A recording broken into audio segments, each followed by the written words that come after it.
Okay, everyone take their seats. We're about to begin the proceedings, God willing. So, no? God willing, are you okay? We're going to begin proceedings. Okay. Willing, whatever it is. Okay. I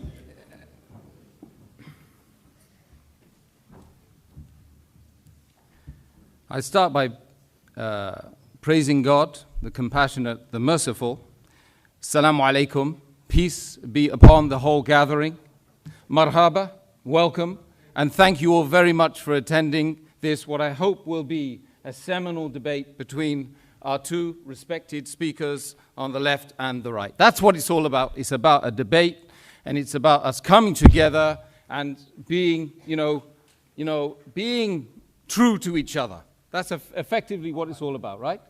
Yeah? You're in for that? You in for that, man? Good. That's great. Tonight's challenging debate, okay, entitled Islam or Atheism, okay, which makes more sense, is not happening in a vacuum, quantum, no, or otherwise. It's taking place within the context of a world full of human beings looking for answers. In a world seemingly full of Western promise, a world full of information fueled by the IT age. However, IT and we seem to have failed to adequately answer the most fundamental of questions about life, our existence itself, which is, of course, the main core area that we're going to be addressing tonight in this auditorium in London here tonight. I remember, spending a large part of my life asking myself, why am I here? Who created me? Do I have a purpose? Can we be certain about any of these, these questions? And once, I asked a bishop, what's the purpose of life? And he said to me, go and do a theology degree. Right, I'm not telling you to go and do a theology degree. I'm asking you to sit here in a debate for 2 hours with my two honorable guests over here. Was asking a bishop. Yeah, well, I'll ask you later. Well, of course, he didn't know the answer, by the way. Right. That's another issue. But what, of course, we can do to inform our decisions about this debate tonight is to use our reasoning, to use our minds, to use our intellect, and really for us to have an open mindset. Muslim, non-Muslim, Christian, whatever you are, whatever you believe in, we should have an open mindset and really go at this with sincerity. That's really, I'm just asking I'm asking myself first and foremost, right? Because that's tough being an ex-Irish Catholic. Yes, yeah. I didn't think the Catholic Church allowed divorce. Oh, well, that's another story. This evening, two major belief systems, if you like, who lay claim to the truth are going head to head. No matter which side of the fence that you tend to reside on, okay, by the end of the night, that you will be better informed about atheism and about Islam. Hopefully, the world perspectives, the world view of Islam and atheism. That's what it's really all about. Tonight, how's it gonna hang? Right. Well, we're going to have 25 minutes allotted for both speakers, although I'm told that that's going to change as well. Yeah. Okay? And then followed by a further 10 minutes of, coming back, and then another 3 minutes of coming back, although that might change, Professor, right? And after that, there will be, crossfire, and there's going to be no heavy arms to be utilized in this section, both of you, okay? Although I understand the tongue is a lot more vicious than nuclear weapons. But what we're effectively saying after that is that you lovely people will get the opportunity to ask questions, make observations, hopefully on the topics, right?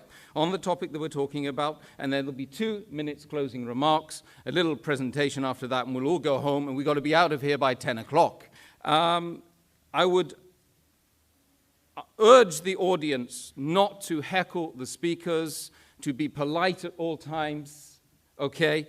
And, to listen to each other afterwards as well. We don't want any blood or any fights, okay? And I'm sure that you guys, you understand why I'm saying that. So today, our first speaker, okay, has this been agreed upon? No, I was told. Okay, good, okay. Wait, you want to go first? I don't care. Will be our brother, well, you say brother, he's a brother in humanity. You're my brother in humanity. He's my brother in humanity and in the faith of Islam. Okay. Okay, fine. It means God is great. Yeah. Okay. So, Wحمزة Andreas Tزورتزيس, of course, he's actually Greek, not Pakistani.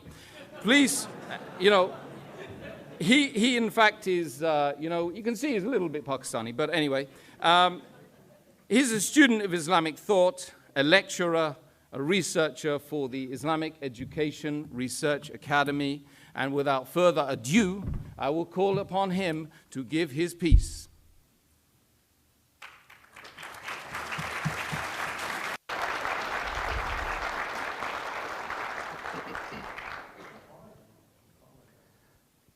إن الحمد لله والصلاة والسلام على رسول الله. To proceed, respected Professor Kراوس, guests, brothers and sisters, friends, relatives, I greet you with the warmest Islamic greetings of peace. Assalamu alaikum wa rahmatullahi wa barakatuhu. Which basically means, may the peace and blessings of God be upon you all. Today's question, Islam or atheism, which makes more sense? I would argue that if we use our reason, our rational faculties, we will definitely come to the conclusion that Islam makes more sense. And I'm going to use two simple arguments to verify that claim. Argument number one, Islam makes sense of the origins of the universe. Argument number two, Islam makes sense of the nature of the Quranic discourse. So let me go straight to the first argument, that Islam makes sense of the origins of the universe. Now, we all have had the same type of questions, well, most of us anyway. Why does the universe exist? Why is there something rather than nothing? And in response to that question, the grandfather of neo-atheism, Bertrand Russell, said, the universe is just there, and that's all. It's a brute fact. Even in Islamic history, as early as the 8th century, we had philosophical naturalists known as the Dahriya. They held similar views. Now, the implications of these historical opinions is that the universe is eternal. And if the universe is eternal, it implies there is an infinite past. But the question is, can we have an infinite past? Does the infinite make sense in the real world? Now, the assertion that the universe has an infinite past is absolutely irrational. This is because the quantifiable infinite cannot exist in the real world, something our beloved Professor Kراوس has also suggested in his book, A Universe from Nothing, on page 71. He says, clearly, the energy of empty space, or anything else for that matter, cannot physically be infinite. So we have to figure out a way to do the calculation to get a finite answer. Now, to highlight why the infinity or the infinite doesn't exist, take the following examples into consideration. Imagine we have, for example, an infinite number of Professor Kráuses in this room. And if I were to take 5 Professor Kráuses away, how many do we have left? Well, some mathematicians may say, well, we still have an infinite number of Professor Kráuses. Logicians will say, we have infinity minus 5. But what stops me practically removing 5 Professor Kráuses away from this room? Nothing. And if I do, there should be less than infinite, but there isn't, therefore it leads to absurdities and contradictions. Take this other example into consideration. The distance between myself and Professor Kráus. We can potentially split this distance into infinite parts, but I can actually traverse the finite distance, which shows, as Aristotle, the Greek philosopher, said, that the infinite is potential, never actualized. And in light of this, mathematicians Kasman and Newman said, the infinite certainly does not exist in the same sense that we say there are fish in the sea. And this leads to our deductive argument. Now, for those who don't know, a deductive argument is a conclusion that necessarily follows from its premises. And to deny a valid and sound deductive argument is equivalent of denying reality. So listen to the deductive argument. Number one, an actual infinite cannot exist. Number two, an infinite history of past events is an actual infinite. Therefore, an infinite history of past events cannot exist. Therefore, the universe is finite. Therefore, it had a beginning. Now, this is a deductive argument. But we also have complementary evidence, which I call astrophysical evidence. And I'm not claiming to be a physicist. We have an established, acclaimed academic amongst us, so he could tell us the rest of the story. But what have cosmologists said? They have said, for example, Alexander Vilenkin, in his book, Many Worlds in One, which I believe is a friend of Professor Karaus, he says, with the proof now in place, cosmologists can no longer hide behind the possibility of a past eternal universe. There is no escape. They have to face the problem of a cosmic beginning. And just to note, even Professor Karaus in his book affirms a beginning to the universe. Interestingly, in Islamic thought, this has been discussed at length, and there is a unanimous conclusion that the universe is eternal. It began in the finite past, as the polymath, theologian, Ibn Taymiyyah wrote in the 14th century in his book, As-Safaridiyya, so whatever is besides God, it is all makhluk, all created, originated, coming to be after not existing, preceding by its own existence. Now, since we have shown that the universe must have a beginning, there are 4 logical explanations for how the universe began to exist. Number 1, it was created via nothing. Number 2, it created itself. Number 3, it was created by something else that was created. And number 4, it was created by something uncreated. So let's discuss these together. Could the universe be created via nothing? Well, first and foremost, what do we mean by nothing? By nothing, we mean the absence of something, and in this case, the absence of the universe. Now, why does our definition make sense? This is because we have deductively argued that the universe began, and therefore it was once not there. There was an absence of the universe. This is undeniable due to the deductive nature of the argument. So based on our definition, I think we can conclude that the universe coming into being or existence via nothing is impossible on logical, rational, and I would even argue empirical grounds. You could discuss this mathematically, for example. What is 0 plus 0 plus 0? It's never going to be 3. It's 0. Therefore, the universe could not have come into existence via nothing. As P.J. Zwart in his publication About Time explains, if there is anything we can find inconceivable, it is that something could arise from nothing. Let's go to the next option. Could the universe create itself? Well, this implies that the universe was in existence and not in existence at the same time, which is an impossibility. Also, there's a crude example for you to picture in your mind. Ask yourself the question, can your mother give birth to herself? Obviously not. So we know self-creation is an impossibility. So the next option is, could the universe be created by something created? Well, I would argue as an ultimate explanation for how the universe began, this is illogical and irrational. The universe could not be as a result of another universe, for example, or something else that was created because of the absurdity of an infinite regress. Imagine this universe, universe 1, being as a result of another universe, universe 2, and universe 2 being as a result of another universe, universe 3, and this went on ad infinitum. We would never have the universe today. Hence, the Islamic philosopher and thinker, Dr. Jafar Idris, summarizes this point. He says, there would be no series of actual causes, but only a series of non-existence. The fact, however, is that there are existence around us. Therefore, the ultimate cause must be something other than temporal causes. So I would argue that the final possible explanation, which is the universe was created by something uncreated, is the most rational explanation. And the philosopher Abraham Varghese, in the appendix to Professor Anthony Fleur's book, There Is a God, explains this conclusion in a simple but forceful way. He writes, now, clearly, theists and atheists can agree on one thing. If anything exists at all, there must be something preceding it that always existed. How did this eternally existing reality come to be? The answer is that it never came to be. It always existed. Take your pick, the God or the universe. Something always existed. And we've argued deductively that the universe began, therefore it couldn't have always existed. Now, this doesn't mean God exists. It doesn't mean Allah, Buddha, Jesus, Yahweh exists. Of course not. That's a leap of faith. We leave that to the atheists. The point I'm trying to make here is that if we continue with our rational argumentation, using our aql meaning intellect in the Arabic language, as the Quranic discourse says, أَفَلَا تَعْقِلُونَ? Do you not use your brains? If we continue using our brains, our mind, we will conclude something quite profound. Number one, that this uncreated creator must be eternal by definition because he's uncreated. Number two, he must be transcendent. As Ibn Taymiyyah, the 14th century philosopher and theologian, said, he must be distinct and disjoined from the universe. For example, if I were to create this lectern, do I become the lectern? No. Number three, this uncreated creator must have a will, because if it's eternal and brought into existence a finite effect that began, like the universe, he must have chose the universe to come into existence. And a choice indicates a will, and a will indicates it can have a relationship with sentient beings in the universe. Number four, it must be powerful. It created the atom, for example. If you split the atom, ask Professor Kراوس what happens.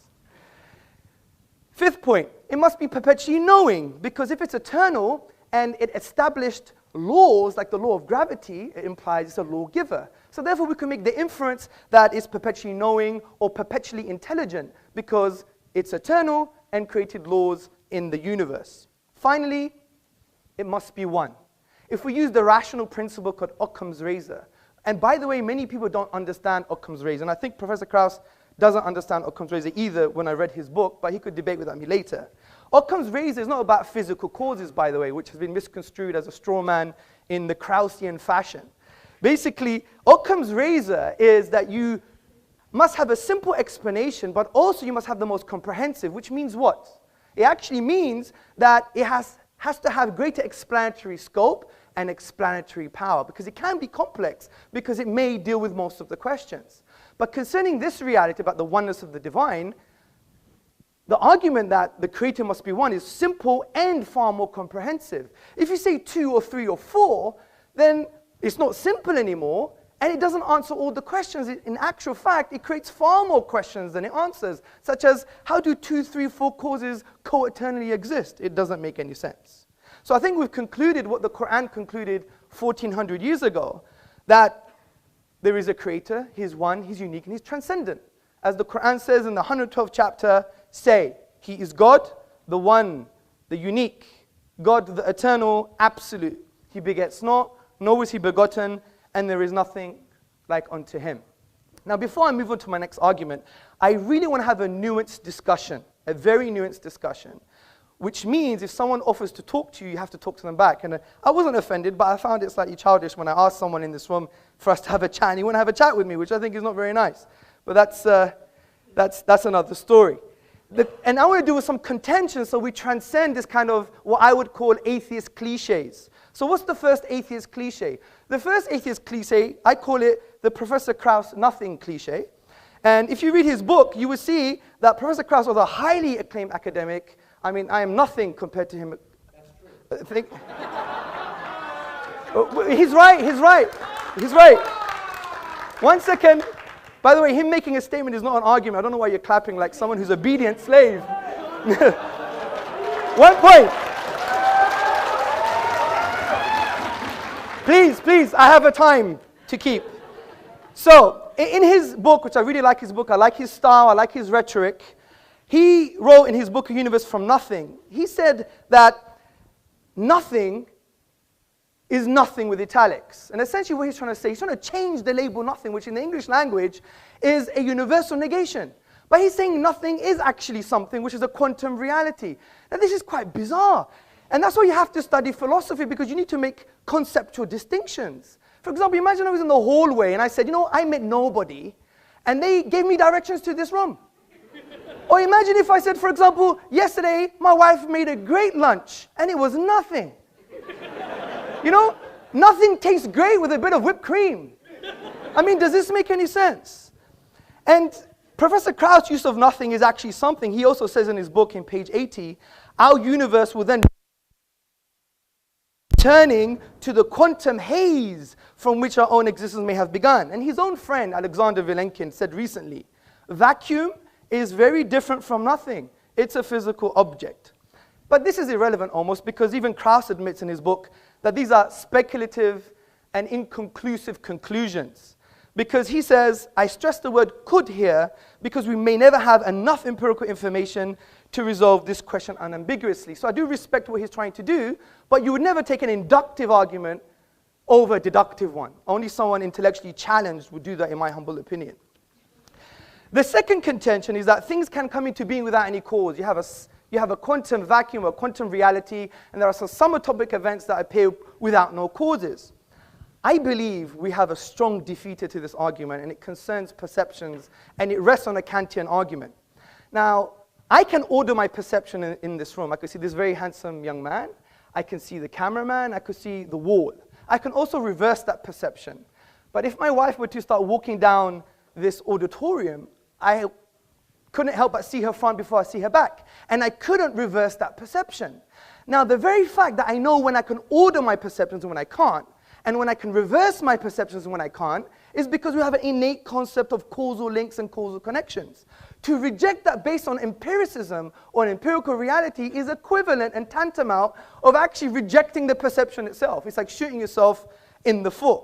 This is why the philosopher John Cottingham in his book Rationalism said, but on Kant's argument, we will not be able to recognize the event in the first place unless there were a rule that makes it necessary that the order of our perception should be thus and not otherwise. In short, the very experience of an external event already presupposes an understanding of causal necessity. So these are the cliches. Let's go to the next argument, which is the nature of the Quran. Now, the Quranic discourse has been described by Eastern and Western scholars as an intrusive and imposing text, which seeks to intrude into the inner dimensions of man. Now, this imposition is positive as the Quran seeks to positively engage with your intellect and with your psychological disposition. And the way the Quran achieves this is by asking questions. وَفِي أَنفُسِكُمْ أَفَلَا تُبْصِرُونَ. And in themselves, do they not see? Talks about the physiological reality, the psychological reality, even referring to things like consciousness.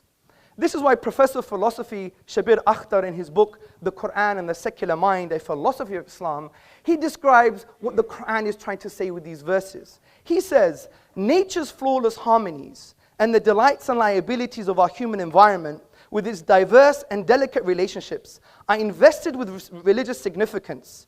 Created nature is a cryptogram of a reality which transcends it. Nature is a text to be deciphered, evidences accumulating in the material and social worlds and in the horizons jointly point to a hidden immaterial order. And you may think this is quite interesting for a 7th century book, but the Quran goes even further than this. It produces an intellectual challenge for the whole of mankind. The Quran says, وَإِن كُنْتُمْ فِي رَيْبٍ مِّمَّا نَزَلْنَا عَلَىٰ عَبْدِنَا فَأْتُوا بِسُورَةٍ مِّن مِّثْلِهِ وَادْعُوا شُهَدَاءَكُم مِّن دُونِ اللَّهِ إِن كُنتُمْ صَادِقِينَ. And if you are in doubt, talking to Kراوس, talking to me, talking to everybody, if you doubt this book, which we have sent down to our servant, referring to the Prophet Muhammad sallallahu alaihi wasallam, upon whom be peace, then bring one chapter like it and call on your witnesses and supporters besides God, in kuntum sadiqeen, if you're truthful in this claim. Now this verse is a basis for an array of arguments in the Quranic discourse, and we don't have time to talk about all the arguments. Historical argument, sociological argument, and a whole array of intellectual responses. But one I want to talk about is called the inimitability and the uniqueness concerning the Arabic language in the Quranic discourse, which Islamic theologians and thinkers argue that it is a miracle. Now, before I get into that, we have to now discuss what is a miracle. We have to define what a miracle is. Now, the word itself linguistically comes from the Latin word miraculum, meaning something wonderful. And the traditional Western philosophical definition of a miracle, as summarized by David Hume in his An Inquiry Concerning Human Understanding, he says it's a transgression of natural law. We don't agree with that definition. Because what are natural laws? Natural laws are just inductive generalizations of patterns we perceive in the universe. If something changes from the pattern or is different, then maybe it's part of the pattern. It's just based on induction. What the profound Islamic theologians and thinkers have done, they've redefined what a miracle is based on the Quranic discourse. And they have said that a miracle is an event that lies outside the productive capacity of nature, which means when you go to the nature of the event, you exhaust all possible naturalistic explanations. And also, there is no naturalistic causal link between the event and the nature of the event. And this is a far more coherent definition. Let me give you an example from the Quran itself. Now, the Quran talks about Moses Musa alayhi salam, upon whom be peace, and Pharaoh in the Quran. Moses was told to throw down his wooden staff, and it instantaneously turned into a live snake. Now, this miraculous event, the snake, lies outside the productive capacity of the nature of the event, the wooden staff, because the chemical makeup of the staff is different to that of the snake. In actual fact, you have to add more stuff to the staff, if that makes sense, stuff to the staff, to be even close of creating a snake, but only the staff was used. So when we exhaust naturalistic explanations, we find there is no causal link between the staff and the snake itself. So this gives us a definition of what a miracle is. Now this applies to the Quran's use of the Arabic language, because the Quran cannot be described as any of the literary forms of the Arabic language, which include saj'a, rhyme prose, mursal, straightforward speech, maqama, a combination of metrical and non-metrical speech, and the al-bihar, the 16 rhythmical patterns of classical Arabic poetry. Now interestingly, in classical Arabic, every expression falls within the known literary forms of the Arabic language. The Quran, however, descopes the Arabic language. And the Quran is a miracle from this perspective, because even though it's made up of the Arabic language, there is no causal link between the Arabic language and the Arabic in the Quran. This is because when we exhaust the 28 letters, the finite grammatical rules, and the finite words, we exhaust them, we cannot produce the unique literary form of the Quranic discourse. And interestingly, from a historical and literary perspective, when attempts have been made to produce the like of the literary form of the Quranic discourse, they have all failed. As the academic Foster Fitzgerald Arbuthnot, a notable British Orientalist, states, and that those several attempts have been made to produce a work equal to it as far as elegant writing is concerned, none have yet succeeded. In this light, brothers, sisters, and friends, what we've just discussed can develop into a deductive argument. And listen very carefully. Number one, a miracle is an event that lies outside the productive capacity of nature. In other words, there are no causal links between the event and the nature of the event. Number two, the Quran's literary form lies outside the productive capacity of the nature of the Arabic language. Its literary form cannot be logically explained using the Arabic language. Therefore, the Quran is a miracle. As Professor Bruce Lawrence from Duke University in his book, The Quran, a Biography, on page number 8 said, as tangible signs, Quranic verses are expressive of inexhaustible truth. They signify meaning, laid within meaning, light upon light, miracle after miracle. So we have two key arguments that are based on deduction, not just induction. And to challenge a deductive argument, you have to challenge the premises, and I hope Professor Kراوس would do that. So let's go to some contentions. What about Shakespeare? Shakespeare is unique, but this is a very shallow contention. And I even heard this from Dan Barker in our debate in Minnesota, and he didn't do his reading. Basically, Shakespeare is not unique from the perspective of the structural features of language, the literary form. Rather, it's aesthetic reception. The kind of argument we're talking about the structural features of the Arabic language. And if you look at Shakespeare, he used the iambic pentameter, the trochaic verse, the blank verse, and many English literateurs use the same kind of structures. And if you go to the book, the Oxford Dictionary of National Biography, you will see that Shakespeare has been compared to Francis Beaumont, John Fletcher, and other playwrights. So he's not unique or inimitable from the perspective that we're talking about. Finally, the last contention is, but I'm not an Arab. How would I know? Well, we could use another argument called rational deduction. Now, rational deduction is a thinking process where you take a universally accepted statement and from that draw logical conclusions. And no one would deny universally accepted statements from academia or from authorities that are valid and sound and authentic. Because this is the realm of epistemology, the study of belief, and a valid source of knowledge is actually testimony. If you read the works of Professor Cody and Professor Keith Lehrer in the epistemology of testimony published by Oxford, you will see it's a grounded argument which we could discuss later. So the authentic and valid testimony concerning the Quran is, no one has been able to challenge the Quran and produce its literary form. If that is true, then we could draw logical conclusions without even knowing one letter of the Arabic language. We could say, well, could it be from an Arab? Could it be from a non-Arab? Could it be from Muhammad, upon whom be peace? Or is it from the divine reality? We know it couldn't be from an Arab because they all failed, especially the best Arabs at the time. We know it can't be a non-Arab because you have to know Arabic. We know it couldn't be from Muhammad, upon whom be peace, because all human expression, if you have the blueprint, you can replicate it. Just look at some replicas of Picasso and Monet in art. And therefore, it must be from the divine. So from this perspective, we've dealt with some outdated cliches because I really want a nuanced and frank discussion. I really do.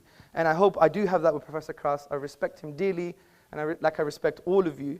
Obviously, we're going to have a pun here and there, but, you know, that's the whole point. I couldn't let Kراus get away what he did in the beginning. So from that perspective, I really want him to deal with my premises, and I want him to deal with the deductive argument, and I wish him Godspeed. Thank you. Okay, thank you very much, Wحمزة Tezورtziس, for that expressive presentation on the Islamic worldview. We're now going to be calling upon Professor Lawrence Krauss to come back on that with his presentation, which I don't think is going to last more than 25 minutes, I'm sure of that. But just to let you know, some of you who perhaps don't know anything about Professor, he's a renowned cosmologist and a science popularizer. And is the foundation professor in the School of Earth and Space Exploration, a director of the Origins Project at the Arizona State University. He's hailed by Scientific America as being a rare public intellectual, and he's also the author of more than 300 scientific papers and 9 publications, books, including the international bestseller, The Physics of Star Trek, and his most recent bestseller entitled A Universe from Nothing, now being translated into 17 languages or more. Professor Kráus, I call upon you to respond. Well, first I want to thank the people who invited me, who've been very gracious to me, treated me with more hospitality than I've gotten in many times I've talked. So I guess that's Sabia, who I haven't met, and Obeida, who's been taking care of me for the last day or two, and Isa, who I was just working with. And so I do want to thank them tremendously. They showed me great respect and hospitality, and I want to show them and you that kind of respect. And that doesn't mean I respect ideas. Okay, some ideas are ridiculous, and that's perfectly reasonable. In fact, ridiculing ideas is what makes progress. So if I offend some of you, I don't mean to offend you personally. I may offend some of your ideas, but that doesn't bother me at all. In fact, if you confront my ideas, it will lead to a discussion. What does offend me, of course, is offending personal freedom and equal rights, and that's one of the reasons why I got upset at the beginning of this session. But that's been fixed, and I thank the organizers for that as well. To agreeing to not segregate this room in a 21st century is a great step forward, and I appreciate that. Now, you know, I'm really shocked. First of all I've watched Mr. Tezورtziس, right? Tezورtziس. My Greek is pretty good, I think. Be gorgeous. Yeah, gorgeous. Well, you are rather gorgeous. Gorgeous George over here. I watched some of these, and they're always exactly the same. So I thought they'd be different this time. And it always begins with you, and I'm supposed to respond to you. And I will, to some extent, but it's hard to respond to nonsense. And in fact, the point of this is not a question, does God exist? That's not the question. It's atheism, or Islam or atheism, which is more sensible, I think is what it says, or something like that. Now, I was just shocked because I thought that you wouldn't bother to try and pretend you knew science, because you don't, and we're going to go through that in real detail. Everything you said is nonsense when it comes to science, so we'll go through and we'll have a little chat if that's okay. Of course. Okay, good. And so I found it remarkable that you began with that kind of nonsense, and we'll continue from that. But let me just first begin with the fact that the premise of this debate is in some sense inappropriate, because it suggests two things. First of all, it suggests that Islam is something special, and it isn't. It's not special at all. It's one of 1,000 religions or more that have existed since the dawn of humanity, all of which claim divine revelation, all of which claim perfection, all of which proclaim infinite knowledge, uniqueness, beauty, etc. So Islam is just a religion like any other religion. And there's no difference. It proclaims, just as the Rig Veda did and Akhenaten in ancient Egypt, that the universe had a beginning, nothing special. Okay? There's absolutely nothing special. So the question is, Islam as one of 1,000 religions, all of which make the same claims, but mutually inconsistent ones. So one of the things we know is, of these 1,000 religions, they all make mutually inconsistent claims, so they can't all be correct. In fact, at best, one of them can be correct, because they're not consistent with each other. So that means a priori, just a priori, and I know like that, you like that term instead of a posteriori. I've heard you say that. A priori, Islam has a probability of 0.1% of being correct, because it's just one of 1,000 religions, and one of them is, at most is correct. But since they all make the same claims, it's probable that none of them are correct. So treating Islam specially is inappropriate. Then atheism is somehow, as has been described, speaker, a belief system. It's not a belief system like Islam or Judaism or Christianity or the Norse myths or Zeus or Thor or any of the other myths that have been created throughout human history. All it's saying is, it's not a belief system. It's saying, you know what? We don't choose to believe that stuff because it's not sensible.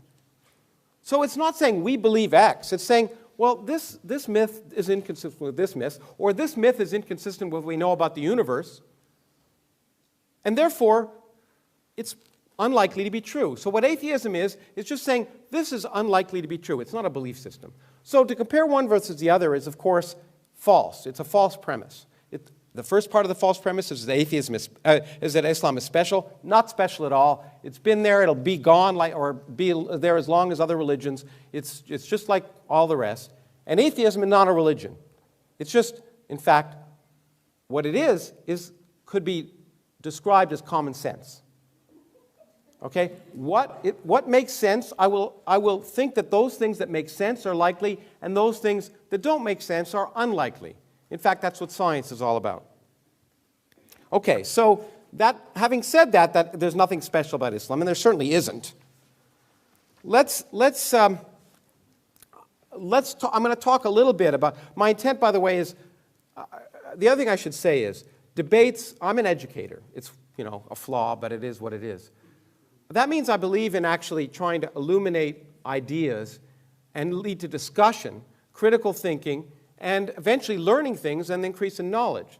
Debates aren't meant for that. Debates are rhetorical devices for people to go out and perform, make statements, and then challenge others and try and convince an audience of something. That's not education. So I will talk a little bit about some of this, and then I just want to have a chat. I'm going to use my 25 minutes to have a little chat. I'll take up my time when I could pontificate, as we've heard, and just ask some questions, because I'd actually like to learn some things, okay? And hopefully in the process there'll be some education for both of us.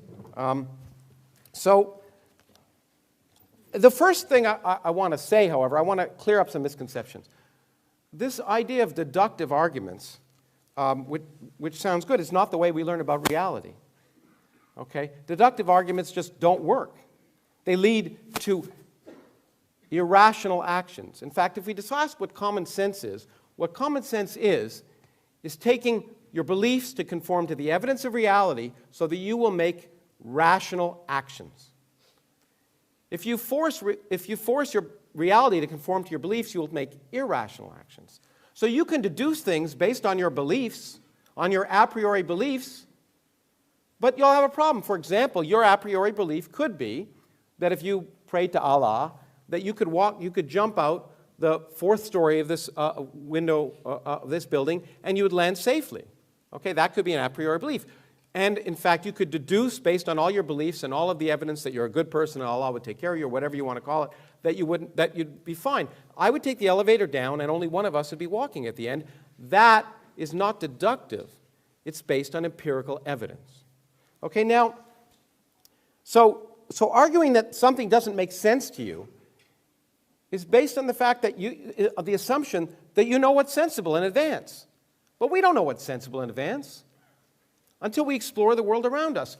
Our common sense derived from the fact that we evolved on the savannah in Africa to avoid lions, not to understand quantum mechanics, for example.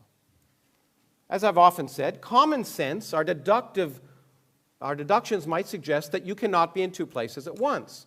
That is crazy. But of course, an electron not only can be, but it is. It doesn't make sense because we didn't evolve to know about it. We've learned about it. we force our idea of common sense to change. It's called learning. Some people would rather read an ancient book than learn. And this has been a very good evidence of that. For example, to say something is inconceivable just means you can't conceive it.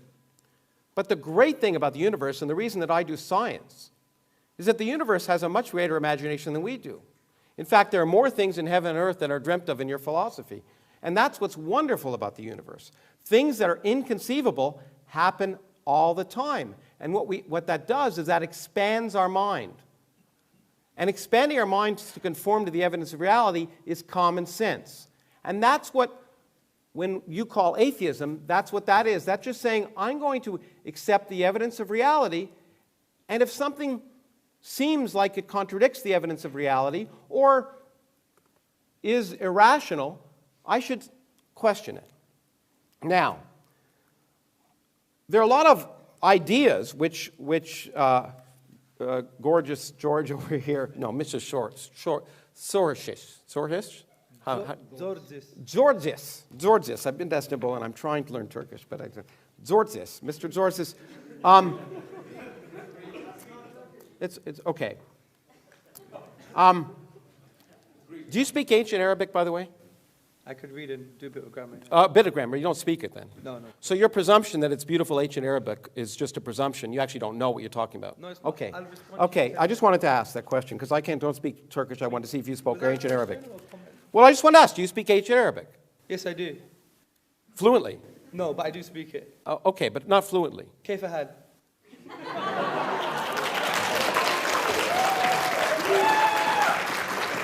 Well, you know what? There's a real language that you don't speak. It's called the language of mathematics. So let's talk about that. Let's talk about this nonsense about infinity. Let's take something physical. Let's draw a circle and draw a diameter. What's the ratio of the distance of the circle to the diameter? Do you know? You're the teacher. Do you know? You're the teacher. I know. I'm asking you a question. I want to have a chat. I don't know anything. Well, you've demonstrated that, but you ever heard of pi? Yes, I have, yeah. Oh, do you know what it is? 3.1 for Christian. How many decimals does it have?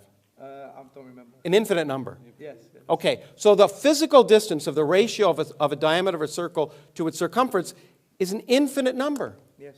What do you know? Now, when we talk about, what's amazing to me is you quoted Aristotle as the basis of science.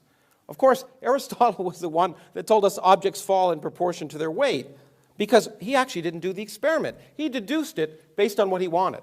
Galileo, of course, did the experiment, right? And we know, let's do the experiment here in front of you. So I'm going to take this object and this object. Yes. Aristotle would tell me which would fall first. Will you tell me which would fall first? Guess, okay. If you don't know.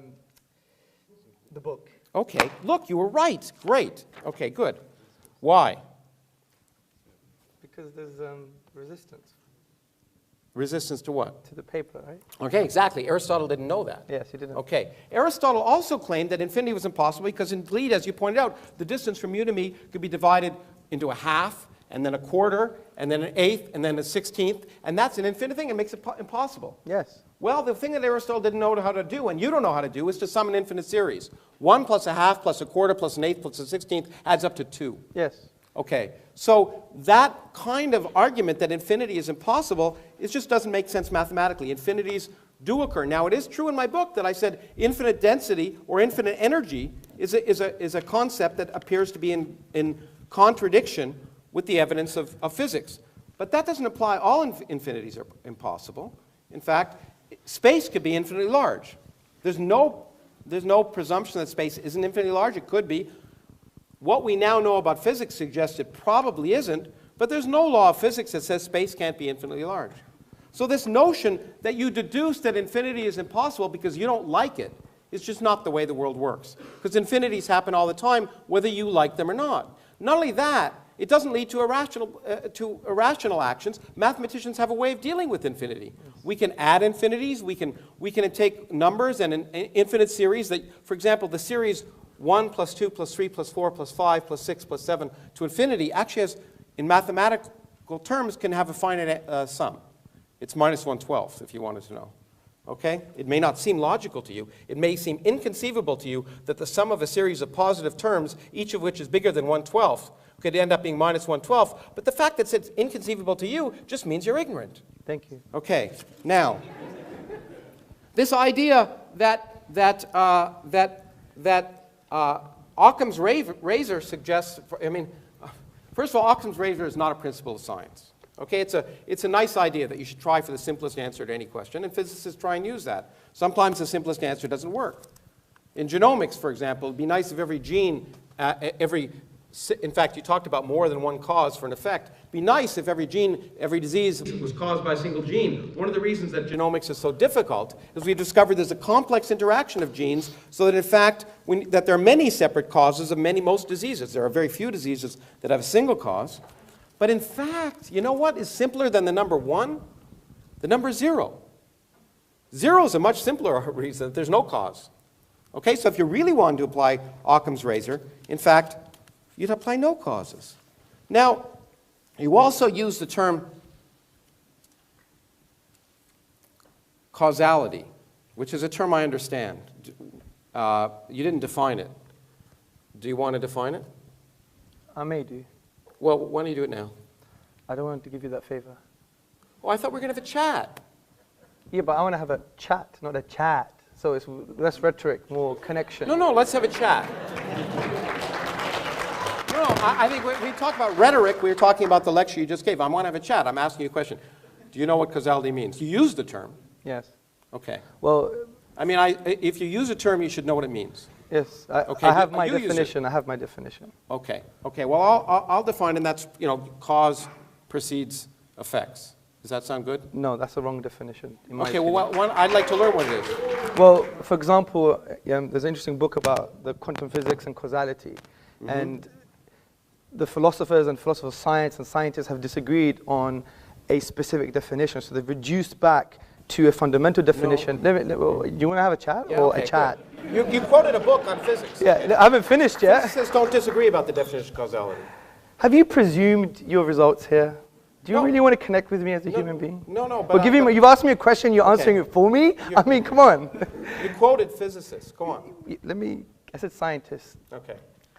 Now, which is the same, I agree. Now, so from my limited knowledge, and I do believe it is limited, of course, is that the agreement has been on something which produces an effect, which includes, therefore, you can have something called asymmetric spontaneous causality, where the cause exists prior causally, but not prior temporally. So there is a whole range. What's prior causally, not prior temporally?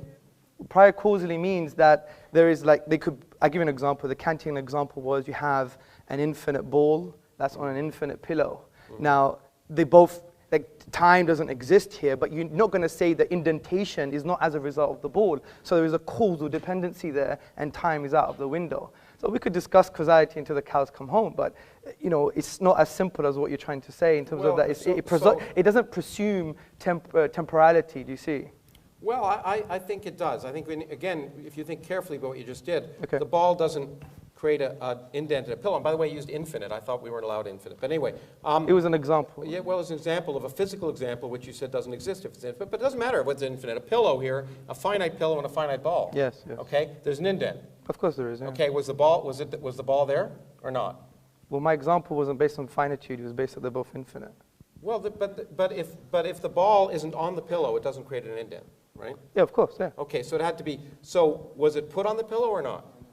Well, that's irrelevant. You're damning the example. then you're That's a logical fallacy. No. Get the point I'm the trying point to say. is that the physical causes have physical effects. So either the ball is on the pillow or not. Now, the point about causality is that the interesting aspect of it is that it's an interesting physical question. But what if there's no before? Let's take, you talked about the cosmology. So let's take general relativity, whose equations I'm sure you don't know. And I said I don't know anything. The beginning. You made it very clear that the beginning of the universe is very important. You deduced it, but in fact, deduction doesn't matter. The point is, the universe, our visible universe, did have a beginning because we can measure it. Whether we liked it or not, or whether we think it's sensible or not, it actually did have a beginning, a factor not in dispute. Our universe had a beginning. Now, however, the laws of physics tell us, right now, if we extrapolate back to the beginning, that it's quite that if we took it at face value, that time didn't exist before t equals 0. So if time doesn't exist at all, what's the sense of cause doesn't even make sense. And this is the key point. In science, we have to realize that our common sense notions sometimes go out the window. When we observe effects, they have causes. But at the beginning of time, when time itself may have come into existence, then that question becomes a bad question. Philosophers can debate it, people can write it down, but it doesn't matter. Now, the other thing I will say is you've somehow talked to me about the fact that the Quran as a literary document is different than other literary documents. And you've given some arguments that I understand. What I actually did this the other day because I've seen you give this talk a gazillion times. I actually input in a computer a lot of Arabic words and asked them to produce it at random. And I produced 2 sentences from the Arabic from the Quran in 11.6 seconds. My computer speaks neither Arabic nor is Arab, but produced that those incredibly divine words. Now, the other question, of course, I would have is, and this is a common sense question, is why did God choose Arabic, or Aramaic, or Greek? I mean, doesn't he speak English? Or the Americans always think he does, which is why they invented the Mormon religion. So the question I want to ask is, what makes sense is to ask not the details of the Quran, which I don't want to dwell on, because it's just one of 1,000 different religions, all of which make the same claims, and all of which, if you look at them a priori, are equally ridiculous from an a priori common sense notion. For example, and I got this from my late friend Christopher Hitchens, is it sensible to assume that humans evolved in their present form somewhere between 250,000 to 1 million years ago? So you have a God who creates a universe and has 4.5 billion years of life evolving, and then Homo sapiens evolve and live in incredibly awful conditions for 250,000 years, and suddenly, in the middle of the desert, in a cave where no one can see it, he takes some poor schmo and says, I'm going to tell you the truth. And not only that, I'm going to allow you to save humanity. And in fact, if people don't believe you, they're going to go to hell for eternity. And we can talk in great length, in great sadomasochistic length about the torture they're going to have, and we can all enjoy it. Now, what about all those poor 250,000 years of people, of real people who were struggling to exist and survive, those poor people who were existing before that God decided to give his revelation to Muhammad? Why that? Why would a sensible God wait that long? And of course, the interesting question you have to ask is, why are the revelations always done when no one can see them? If you're asking a court of law, you'd say, well, you know what? It just doesn't make sense. Why don't once it doesn't call down from the sky so everyone can hear them? Why is it always given to people in private who then claim they've had a revelation? Now, why should I believe Muhammad's revelations any more than anyone else's? In fact, there's a young woman in the United States, in my country, who, as you know, had a revelation. You may know this. She had a revelation. God told her to drown her 4 children in a bathtub. And she did. Because God told her. She heard it. She heard it. She had a revelation. It was real. She heard words of incredible harmony and beauty that she'd never experienced before in her life, and she drowned her 4 children. Okay, now she's in a mental hospital for good reason. Because there's no evidence. There's no that a sensible person would believe to suggest that God was telling her to drown the 4 children. Now, why would, let me ask you, do you think Sharia law should be instituted? Oh, it depends how you define Sharia law. Do you know anything about Sharia law? Well, I was going to ask you about it. I will teach you in the next round. Okay, good. Do you think, for example, that blasphemers should be punished? Blasphemers meaning? Maybe if I say, let's just say, and forgive me, let's just say I say that someone who married a 9-year-old girl is a pedophile. Yeah. And maybe that person is a prophet.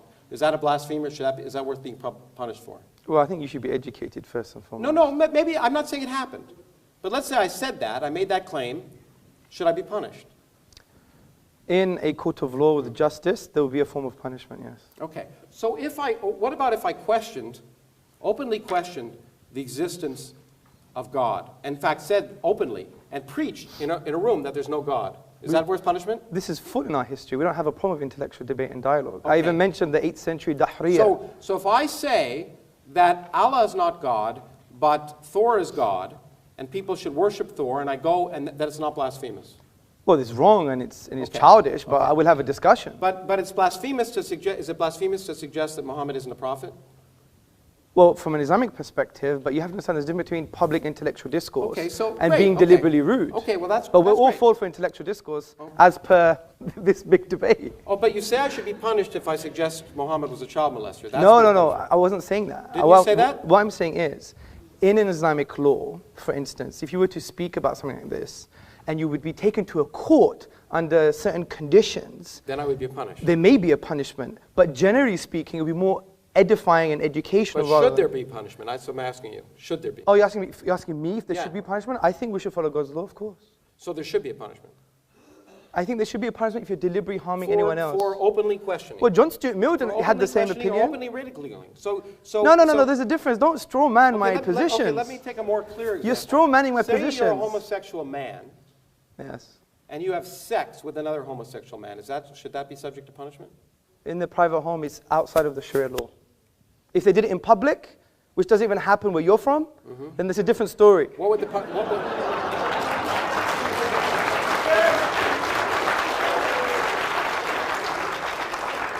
Where am I from? Where am I from? Well, you are from the United States of Oh, I America. see. And so it doesn't even happen in where I'm from. Now that's rude.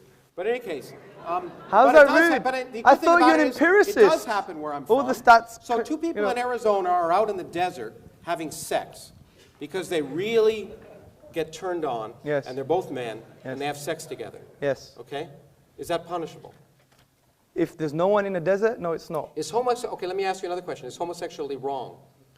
In the Islamic tradition, it's a sin. Okay, now here's an idea of why common sense should tell you that Islam, like many other religions, is not common sense. Because, of course, homosexuality is perfectly natural. In all animal species, almost, it's natural. It occurs with a 10% frequency. Okay? In fact, there are good evolutionary reasons for homosexuality. So in that sense, there's no reason and a fundamental... Why would a God who thought it was a sin make it natural among all species? I don't think the sheep, by the way, which 10% of sheep are long-term homosexual relationships. Okay? Why would a God who thought it was a sin create sheep who don't have a soul, who aren't able to think about it, be homosexual? That's the kind of nonsense that we have to ask, and the only way we can determine if it's nonsense is by looking at the world around us, not by deducing it, not by listening to the words of ignorant individuals and Iron Age peasants who didn't even know the Earth orbited the sun. Wisdom and learning comes from observing the world around us, and we shouldn't take our wisdom from people who didn't even understand the way the world worked. Thank you. How long does that...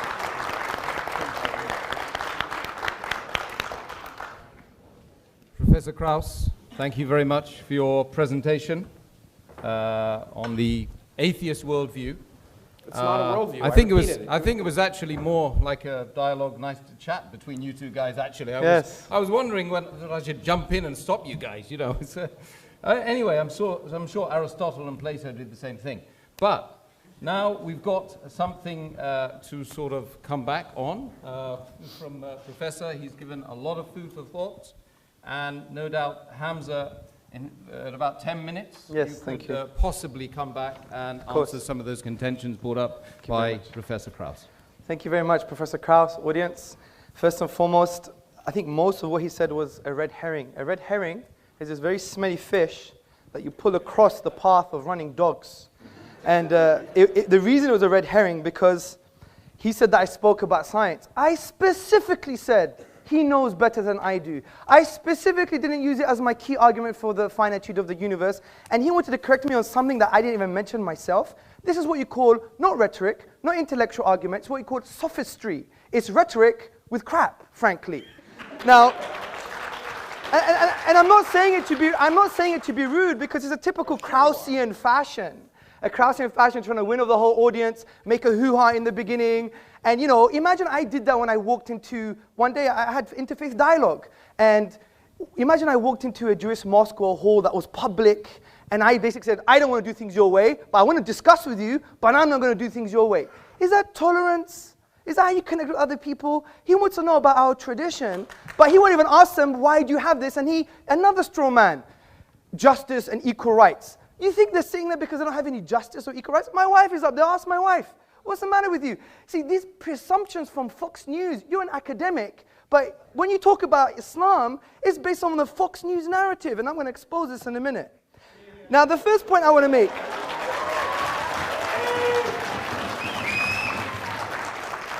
Now, you used the word a priori more than 3 times, but you rejected deductive thinking. I mean, isn't a priori deductive? I mean, you can't have your cake and eat it, sir. I tried to talk on your level. That's the first point. The second point I'd like to make. Actually, let me calm down. The second point I would like to make is that, see, we're not rejecting inductive arguments. Of course we're not. You're forgetting the inductive method, the scientific method. Do you know where it came from, sir? Do you know where it came from? I know, in fact, there's a remarkable scientific mathematical tradition in the Arab world, if that's what you're going to talk about. I'm going to talk about Ibn al-Haytham, his book on sure. optics. Yeah. Read the works of David Lindbergh and others, historians of philosophy and science. And they say it came from Islam. You know why? Because Islam doesn't reject... No, they came from the Arab world. They didn't come from Islam. Well, let me give you the link. Let me give you the link. Okay? أَفَلَا يَنْظُرُونَ إِلَى الْإِبِلِ كَيْفَ خُلِقَتْ. Have you not seen empiricism, the creative thing like a camel, and how it was formed or how it was created? This was the basis, and this was the poetic justification for the entire scientific method. As Muslims, we go where the science takes us. But we're not stupid. Deductive arguments, they are necessarily true. If you wanted to discuss my argument, you had to break down the premises, which you didn't. You just talking about the infinite and the circle and the circumference. I knew we were going to do this because it's all mathematics. You remember what I said? No, it's a physical circle. Yeah, but let me make a point. Let me make a point. I said the quantifiable infinite cannot be actualized in the physical world, something that you agreed with. 1 second. And I said there's nothing wrong with the qualitative infinite. And qualitative infinites can exist infinitely. For example, mathematicians discuss. Yes, so where's the infinite there? That's the length. You think this is a length is a physical quantity? That is. Length that is a physical quantity. That is, yeah. Okay, the length of this and the length of that, okay, the ratio of those two lengths is an infinite number. Yes, of course it is. Okay. But what is that length? What is that length? 1. This is the length 1 is 1 Kraus. Okay, can you... These are pi Kraus. 1 second. Can you measure the straight line and can you measure the circumference? Yes or no? I can measure it. Well, that's quantifiable. Yeah. What you're talking about is in the realm of mathematical realm of discourse, which has axioms and conventions, which makes sense. I'm not disagreeing with that. I'm agreeing with what you already agreed with in your own book, which from a quantifiable, discrete perspective, you can't have an infinite. That's the point I'm trying to make. Discrete. The discrete parts. But who says it has to be discrete? Oh, but that's your presupposition. That's your presupposition. Actually, you brought your assumptions, Fox News, by the way, and other stuff, and you think you've got an answer. I have time. Let me finish this, please. Okay, because I got to teach you different calculus. Newton invented a long time ago. I know, but calculus is based on axioms and conventions in the mathematical realm of discourse. It describes how things work. Yes. Let me make a point. So, that's the first point. Oh, dear. Okay, then you spoke about, for example, 0 is simple as Occam's razor. Again, you've misconstrued what Occam's razor is. Occam's razor is not only the simplest explanation, but it has to have greater explanatory scope and explanatory power. 0 has no explanatory scope or power concerning the origins of the universe from that perspective. I'll explain it how it does. The other point I like to make is you spoke about, for example, hell and justice, and look at all these people that are going to hell. Again, another huge straw man. You've misrepresented Islamic theology. We have a very nuanced theology, sir. I think the best thing to do, if you were sincere, you would have said, you know, Hamza, I don't get this. I haven't read this before. I'm just making my own mind up because I watch videos of Christopher Hitchens and he's an authority to me. I don't know much. Can you tell me what Islam says about this issue? That would have been better, wouldn't it? But again, it's a straw man. And when it comes to things like hell, we believe God is all just and all merciful, okay? No one disagrees with the concept of punishment, okay? You're not going to disagree with the concept of punishment, are you? So when it comes to people who haven't heard about Islam, there's a whole array of theologians like Ibn Taymiyyah and Al-Ghazali who said that there's going to be another form of justice for them. They may be tested on the Day of Judgment based on other prophetic traditions. It's not as simple as that. Okay, homosexuality is a sin. Again, you try to put words in my mouth, and that's not nice. That's not nice. I asked you questions. I didn't. You did, but I don't know if you try to answer them for me, which is quite interesting. Now, see, we don't believe homosexual tendencies per se are sinful. It's the manifestation of the homosexual act in public is sinful. Because we believe in our theology, let me just make the point, that we're given a package. We all have tendencies. People have tendencies, you know, the polygamists, for example, or other people have tendencies that may be seen negative or taboo. Other people have tendencies concerning various different things. And we believe this is a package that God has given us. But we have an empowering philosophy which says that God, okay, when he gives you these tendencies, whatever they are, whatever kind of inclinations we have, we use our aql, our intellect, by understanding the divine reality and what he wants from us, because God would know me better than I know myself. And he would say, fine, you have these tendencies. This is how you shape them. This is how you control them. Like, we don't believe in, like, we should be agitated purely based on the bestial aspects of man, whether it's heterosexual or homosexual. And by the way, you know, saying off to your mother is equivalent major sin as being a homosexual. So the point I'm trying to say is we don't condemn people per se. We don't say, you know what, I'm going to kill you. We appreciate every human being. They have spiritual needs, but we're not gonna make up our own religion. We're not going to follow the Krausian religion, whatever he says. We're going to follow the divine reality. If he says homosexuality is a sin, it's a sin. Just like drinking alcohol is a sin for the Muslim. Or, for example, being harmful to human beings is a sin. Right? Just because I have a tendency and I'm a martial artist and I want to harm people, does that mean now, you know, God is wrong just because I have that tendency? I mean, that's not right. Anyway, I'm still looking for some strong counter arguments you made to my points.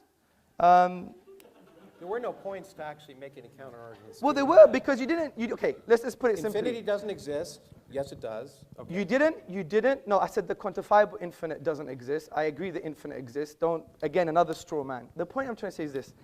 We have a deductive argument that the universe is finite. If it's finite, it began to exist. If it began to exist, there are some logical possibilities. Please entertain those logical possibilities. If not, it's equivalent to you coming to my house, having a coffee, I'm talking to you, but you're talking to the window.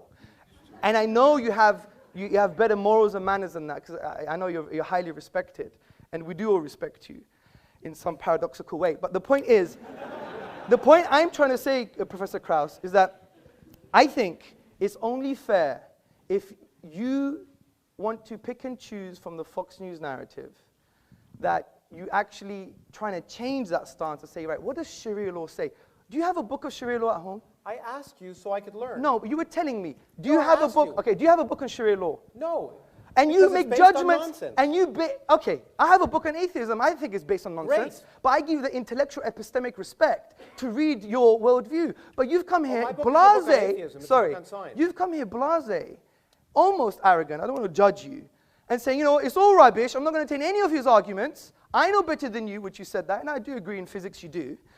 And you've come here making judgments on Sharia law. You don't even have a book on Sharia law. That's why I asked questions.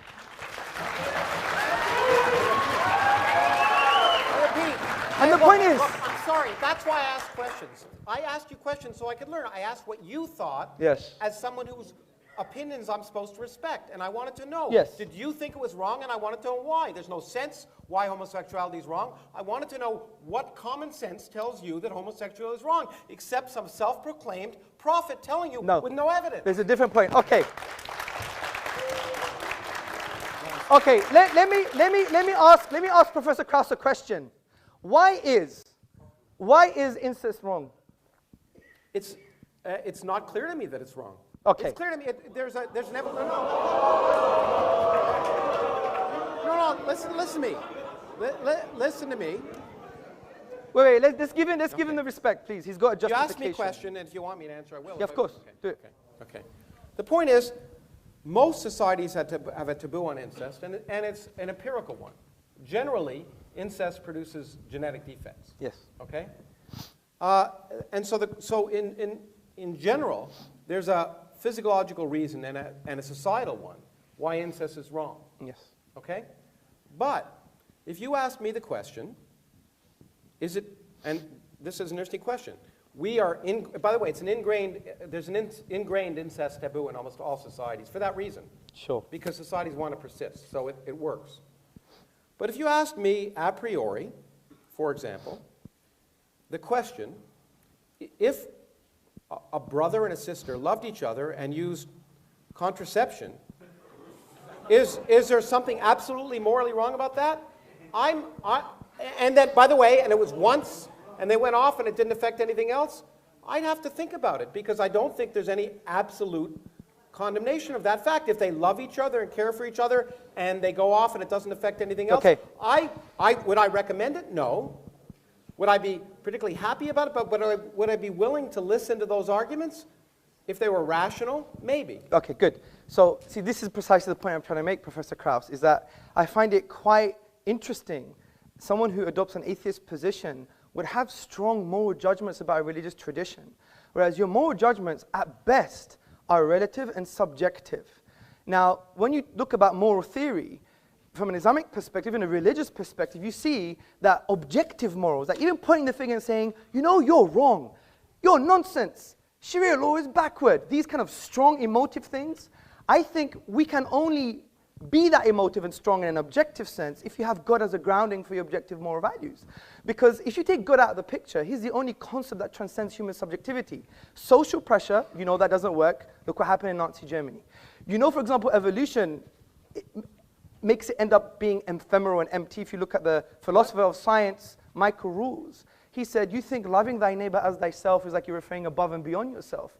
But essentially, it has no true meaning. It's just a product of survival and reproduction. So from this perspective, you don't have an ontological grounding for objective moral truths. The best you could do, what a lot of atheists have done, is, well, we believe in moral realism, which is moral truths are just moral truths because they are. Well, Islam just is, and the Prophet Muhammad upon him peace just is, and the Quran just is. That's not an argument. So the reason I asked you that question, sir, was to say, how on earth, from an intellectual perspective, can we point the finger at religions from a moral perspective? And especially today's been, the irony is, most of your articulation against Islam has had a moral vibe to it, not a rational one, because you didn't deal with the premises of my argument. I did. No, you didn't. You talked about infinity. And I talked about causality, infinity, the words that you were throwing out. Yes, and what did you say about causality? I said, in fact, that it's quite likely that beginning of the universe causality isn't a good question. But if you understood the physics, you'd understand it. Your presupposition of causality... No, it's not my presupposition. It is. It's time doesn't exist. Yes. Space doesn't exist. Okay, think about the statement, something produces an effect. Mm-hmm. Where is time as a definition there? Produces. No, it could be atemporal. What do you mean atemporal? You well, explain to me clearly what you mean in a physical way. And okay. Don't just give me English language. Give me a physical example. Okay, let me give you, like your nothing is a physical example, yeah? Well, you haven't described what my nothing is yet. You read the preface, like a number of people did, but I don't know if you got very far in the Actually, book. I read the whole book. I liked it. What's my nothing? Your nothing is... What is my nothing? Your nothing is quantum. No. It is. No. No space, no time, no laws, no nothing. But that's still a quantum haze. No. That is. No, there's no quantum. There's no universe. There's no universe. Nothing. Zero, zip, nada. So why did you say in your own book then that we will reduce to our own quantum haze? Hamza, can I? Yep. Can I? Well, he took interrupt? a lot of my time. He took a lot of my time. Yeah. Well, did you? It's I kind took a lot of my time dissolving to answer my into question. a discussion. So we'll continue the discussion. Oh, we will do. To pontificate. No, of course. Okay. Yes. Okay. Thanks very much, Hamza. Please come and sit down, brother. Woo! I didn't want to stop you in mid-flow there, but over to Professor. There must be some Greek in Professor Kráus. Yeah. Look, okay, well, we can continue the discussion because it should be a discussion. My point is that the question, I repeat again, is what's more sensible? And what's more sensible, ultimately, is what produces more rational actions. And I'm sorry, if you talk about tolerance, I get so tired of hearing people talk about tolerance, but then I hear people talking about blasphemers. I should be allowed to blaspheme all I want, because ridicule is an important part of inquiry and discussion. Sometimes ridiculing something illuminates it. And I hear about blasphemers. I hate to say it, and this may be a complete misapplication of Islam. It could be that Islam, as it's practiced in many countries in the world, is a misapplication of Islam. But all I can see is intolerance when I see those principles applied. Intolerance to blasphemers, intolerance to homosexuals, intolerance in general. Now, the other thing I want to say is this God, if we ask what's sensible, why would we think that this unproven God that is supposed to be the basis of not just Islam, but all religions, different gods, different characteristics, but the Islamic God, much like the Judeo-Christian God, is a real creep? This is a God worse than Saddam Hussein. Instead of torturing you just for your life, tortures you for infinity. Forgive me the word, but eternity. Let me use that word. Eternity for not believing. For not believing, you're tortured for infinity. The tortures are actually described in the Quran, and you know it as well as I do. And the point is, if you just ask yourself common sense, if you were a divine being, say you had an ant colony that you made in your house, would you be offended if those ants didn't pay homage to you well, let's start with 50 times a day before Muhammad cut it down to 30 and then 5. Would you be offended if those ants didn't pay homage to you 5 times a day? And if they didn't look up to you or didn't recognize your existence, would you destroy them? No, I mean, it just seems so petty. So why should we believe in a hateful, unmerciful, petty, sadomasochistic, homophobic, sexist God? It's just irrational. It's not sensible. There's nothing. And the point is, and I don't want to single out Islam here. And I know I'm offending some people, but the same is true for the God of Moses. Okay? If you really believe that the scriptures were literally true, the morals in that book are reprehensible. It's okay when an angels appear to do a lot of things, including coming down and making revelations to Muhammad, which Muhammad didn't write down. As far as I know, the first example of the Quran was 20 years after he died, so there was a lot of talk. And some of that talk got turned into perfect writing well after Muhammad was dead. But those angels come down. But in this case, in the case of course, Lot, as you know, the angels came down, and they were men. They came in the form of men, which I don't think is allowed in certain versions of the Quran, at least. But anyway, they did. And then they were going to be raped. So what did Lot do? Of course, he said, don't rape them. Take my daughters, because daughters are dispensable. What kind of moral lesson is that you want to learn? Okay? Now, I'm sorry, that's in the Bible. Actually, that's from my religion, okay, or my ancestors' religion. I have none. Okay, so those are the kind of moral lessons that I find not sensible. And so I'm happy I picked the Old Testament and not the Quran to talk about immoral intolerance. The idea of punishing people for eternity for choosing to find something unlikely is not tolerant. The idea of punishing them in vicious, evil, ugly ways for all eternity is not merciful. It is the opposite of rational common sense. Now, in terms of explanatory things, let me just spend a few minutes teaching a little bit of science. So, if you have an infinite temporal, let's say time exists beyond our universe. Let's just allow for that because it's easier to describe that. And let's say our universe, a universe can, given the laws of nature, spontaneously come into existence. Okay? Then it will come into existence. It will come into existence at some time. And the fact that it came into existence at that time need not have any reason. It need not have any reason why it was that time rather than some other time. But whatever time it happens, it will come into existence. And people can say, there's some significance to that. But it must happen somewhere at some time, and there need not be any significance, any purpose, any intelligence for why it happened now instead of then. It's guaranteed to happen at some point. Now, if you say, during that creation, there are laws, one of which is the laws of quantum mechanics, which can create a universe with zero total energy. By the way, and by creating a universe, I mean a universe that didn't exist. There was no space, there were no times, and no laws, in fact. And then you come in and you say, okay, if that universe is created spontaneously, it must be created at some time. So a universe must come into existence. In fact, an infinite number of universes can come into existence if time is infinite. Okay? It's certainly possible. Then a universe will come into existence, and you can say, let me predict the properties of that universe. Well, lo and behold, the properties of that universe happen to be exactly the properties of the universe we live in, including the structure of the fluctuations of the cosmic microwave background that collapse to produce all the galaxies and all the stars and the planets and you and me. That's explanatory. There's no explanation at that level in any way in your book.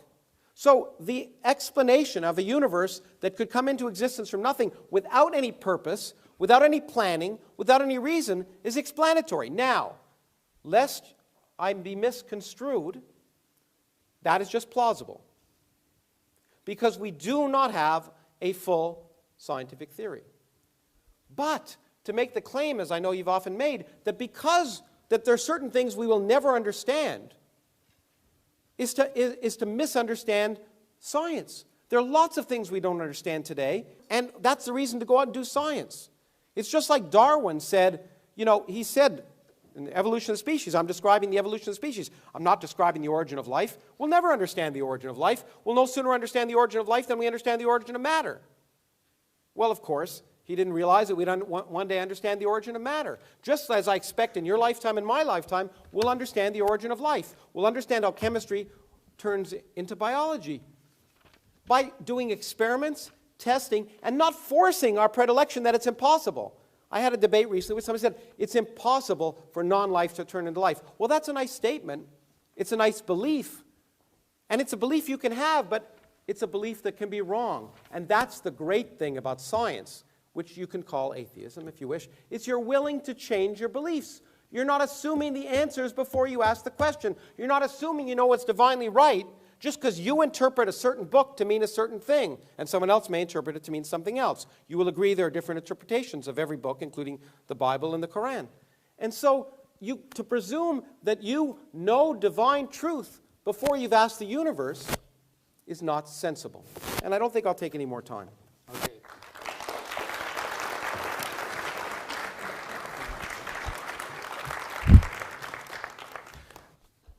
Thank you, Professor Kراوس. Now back over to Hamza. 3 minutes it will be, thereabouts. Thank you, Professor. Thank you very much for your presentation. Now, I really want you to try and address some of my arguments. You produced something about with the Quran, but if you were attentive to my argument, the Quran says bring a chapter like it, not 2 verses from different chapters. So again, it was a straw man of the articulation of what the Quranic miracle was. And I could spend more time maybe during the Q&A to explain what that is, but I specifically said bring 1 chapter like it. Your computer model, which I like to see evidence of, by the way. But who just decides what's like it? I mean, do you decide or do I? Okay, is that a different question? To me, Shakespeare is more beautiful than the Quran. That's fine. Okay. But, or James Joyce. Yes. He doesn't use iambic I pentameter. understand, sir. Okay. But what you have to understand, sir, is this, is that I repeated maybe more than once, that it's not based on aesthetic reception and your opinions on beauty. Who determined it? Well, it's the reality, empirical reality. No, I'm going to explain. Reality? Let me explain what the argument is again, because from your onset, you've misunderstood it. You thought it was quoted beauty. People who said it couldn't have been created. But those are just literary scholars. What if I say, yeah, it could be created? Yeah, let me just explain that, because your first presupposition was based on a falsehood, wasn't it? Yeah, you thought it was aesthetic reception. It's based upon the structural features of the Arabic language. Now, because I only have 2 minutes, I'll continue that in the Q&A, okay? So, also you're saying about that, look, if the universe began, and we could show that maybe empirically or deductively. My focus is on the deduction here. And I don't think you really address from the infinite perspective when we said that this is based on axioms and conventions in the mathematical realm of discourse, but in discrete physical parts, as you've admitted in your book, that can't happen. So we have a deductive argument the universe began, which means it once wasn't there. Ontologically, if there wasn't a cause for that, you wouldn't have the universe in the first place. The second point I like to make. No, there's you see the photon that's lighting you up from that thing? Yes. It didn't exist before it was emitted by the electron. Yes. Okay? It didn't exist. Yes. It wasn't there. And you're saying there's no cause? It wasn't, point is, yeah, I'm saying this. What I'm saying is, there can be physical causes for physical effects. Yes. Okay, but they don't have to be, but God doesn't have to pull the photon up. Just because the photon appears from nothing doesn't require something supernatural. I agree. But okay, so if a universe suddenly comes into second. existence where it wasn't before, it doesn't require something But supernatural. I already gave you a defeater to the argument that you assume that when things begin to exist, they may not require any causes. And that defeater was... Not any purpose. I didn't say cause. Look, I just said if a universe can come into existence by physical causes, Yes. where there's no universe to begin with, it will happen at some time. And your point was I it agree. happened, and therefore there's a reason why it happened, because it happened when it happened. Well, if it didn't happen then, it would have happened some other time, and we would have had this conversation at some Let's other calm time. down. You're putting words in my mouth, okay? Okay. What I'm What did saying you to say you, then? I'm not saying things like, I'm not talking about teleology. I'm not talking about there is a purpose behind. Don't use definition. Did you not say our universe came into existence for a cause and there had to be a reason for it? No, I didn't say reason. There had to be a purpose? No, I didn't say that. I said there is a cause. I thought you said there was an intelligence. You gave a whole long argument. Oh, that's after using conceptual analysis that you agree that there is a uncreated creator or a cause that was uncaused. Now, well, hold on, but forget all that. I just talked about our universe. Yeah. Are you agreeing with me that our universe doesn't have to have any purpose or reason to create it? No, of course I'm not. I don't agree with you. Well, but that's not my argument. My argument is, deductively, was the universe once absent? Yes. Yes. If that's the case, then ontologically, which means the nature and source of reality, is that it couldn't have come into being without a cause. Well, okay. First of all, I hope it's that way, because that'd be easier to understand. Yes. Okay? It's possible that it's not that way. Okay? So if it has, and you could take this out of my time if you want. I don't give a damn. The point is that maybe time exists outside of our universe. Maybe it doesn't. Let's just pretend it does. And then our universe came into existence, and there was a physical cause for that. That's fine. I'm fine with that. I'm fine with our universe coming into existence for physical cause, just like that photon being created.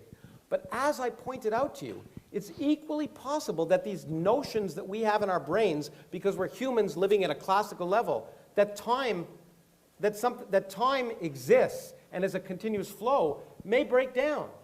And if they break down at t equals 0, then any sense of the word cause becomes nonsensical. The word cause is a red herring in your terms. It's not worth discussing. It may not be relevant to the creation of our universe because there may not have been any time before it, and therefore this notion that every cause, every effect has a cause may be irrelevant if there's no time. Now, I don't know if that's the case, but I'm willing to ask the question, and I'm willing to do studies to see if it's reasonable. Yes. I'm not willing to presume the answer before I ask the question. Well, of course, I agree. Okay. But the point is, the presumption here is that you require time, and that there's a specific physical definition for time. Now, the presumption is after t equals 0, you require time. That's absolutely true. The presumption that you require time at t equals 0, if you took the equations as they're written, time would go out the window. I don't have a contention with the physics. That's your job. No, but there's no. Yeah. But if you take it as they're written, there's no time. The time has no meaning at t equals 0. Okay, agreed. Great. According to the physics, I don't disagree with you. I highly respect that. But all of that is inductive in nature. No, it's not. Of course. What is it based on? Is it deductive? It's based on observation. Which is inductive. Well, no, it's empirical. It's empirical. You know, the problem is, it's empirical. Okay, well, what's empirical? Okay. Look, I don't care. Look, the do you have an infinite set of observations? Mm-hmm. Have you had an infinite set of observations? Now, if you're going to tell me I read something you wrote which really misrepresented science, you're absolutely right. If you're going to tell me science can never tell anything with absolute certainty. Yes. Okay. Except things that are wrong. Yes. That's what science can tell. I agree. Science can tell us the Earth isn't 6,000 years old. Good. Science can tell us that science can tell us many things, and so I don't disagree with you. Okay. I don't disagree with you. Okay, so the fact that science can lead us closer to what is the underlying reality is absolutely true, and the fact that science can't say with anything with absolute certainty is absolutely true, except what's wrong. Yes, I agree. Okay. And it can say certain claims, for example, that the moon split in two when he was there, is wrong. Now, I know you're going to say that's a misinterpretation. Another red herring. I know, another red herring. But certainly, Loads of fish in this room today. No.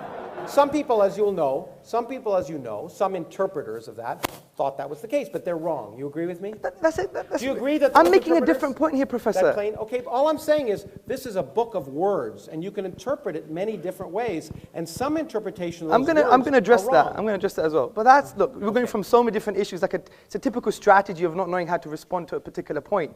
Look, the point of interpretation, for example, the Quran, for example, if we read the whole of the Quran holistically, we understand that it's probably the only religious book that gives you tools of interpretation. For example, the Quran says there are some open-ended verses, ambiguous verses, and they're specified. So in linguistics, it's called intra and intertextuality. Now, therefore, it creates a scope of interpretation. Yes, I agree there's interpretation, but there are some things that lie outside of the scope because you don't know the language, you don't know the interpretive tools, you don't follow the scholarly tradition, etc. So there is, yes, I agree, a scope of interpretation, but it's fixed. So that is, in essence, the red herring. The point I want to get to What's here, different about that than, say, Christian theological different interpretation of the Bible? well, that's There's no very difference, interesting. right? Well, for example, in the Protestant tradition, the reason they moved away from the Catholic Church is because they said, look, this is me and my book, and I could interpret the way I want. But now a lot of Protestants are coming back to the Catholic tradition because they're saying, how do I understand God's word? And that's why they see the church entity as an interpretive authority, do you see? So obviously they have their own confusions, but the book doesn't tell it how to interpret it. That's why you have the German School of Systematic Theology. The Catholic Church, which now accepts evolution, for example, would say, you're right, the book doesn't tell us how to interpret this ridiculous first But I just want to Genesis. get back to my original point, which is, So there's nothing unique about it. You keep pretending Islam is unique, and I don't see it. Can we deal with a point at a time? Okay. Yeah, Okay, okay. okay. But you throw these things out. We believe And Islam if is I not don't- unique. If I don't Professor, challenge them, Professor, then they'll sound we as if don't they're believe Islam is unique. We believe it's a universal message that believes in one true God. Don't enslave yourself to your ego and your desires and the beast aspects of man or to the social pressure, loyal because I'm worth it. So is but free yourself from these shackles and worship the divine, which gives you true freedom. Because if you want real liberty, interestingly, the word ruh in the Arabic language means soul or self. And it comes from the triliteral Soul or stem. self? Which one? Both, in different contexts, okay? what We soul just be is. nuanced, okay? Yeah. Not reductionist. So, What's a soul? You want to tell me what a soul is? well, when you die, you'll find out. Let me just get my point.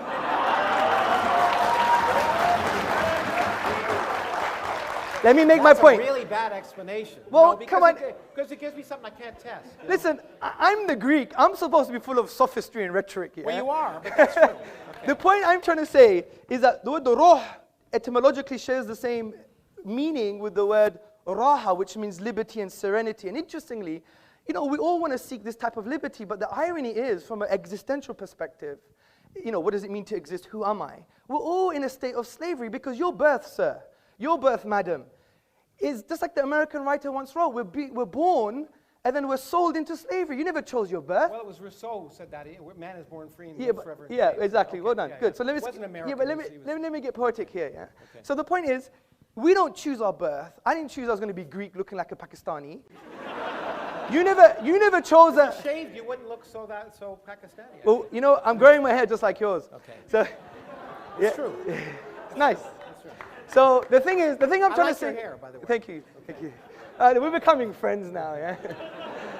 So the point I'm trying to say is, look, let's be nuanced about some of the narratives from religion. Like, in essence, that's how. See, you have to empathize and see the filters that the Muslim will use.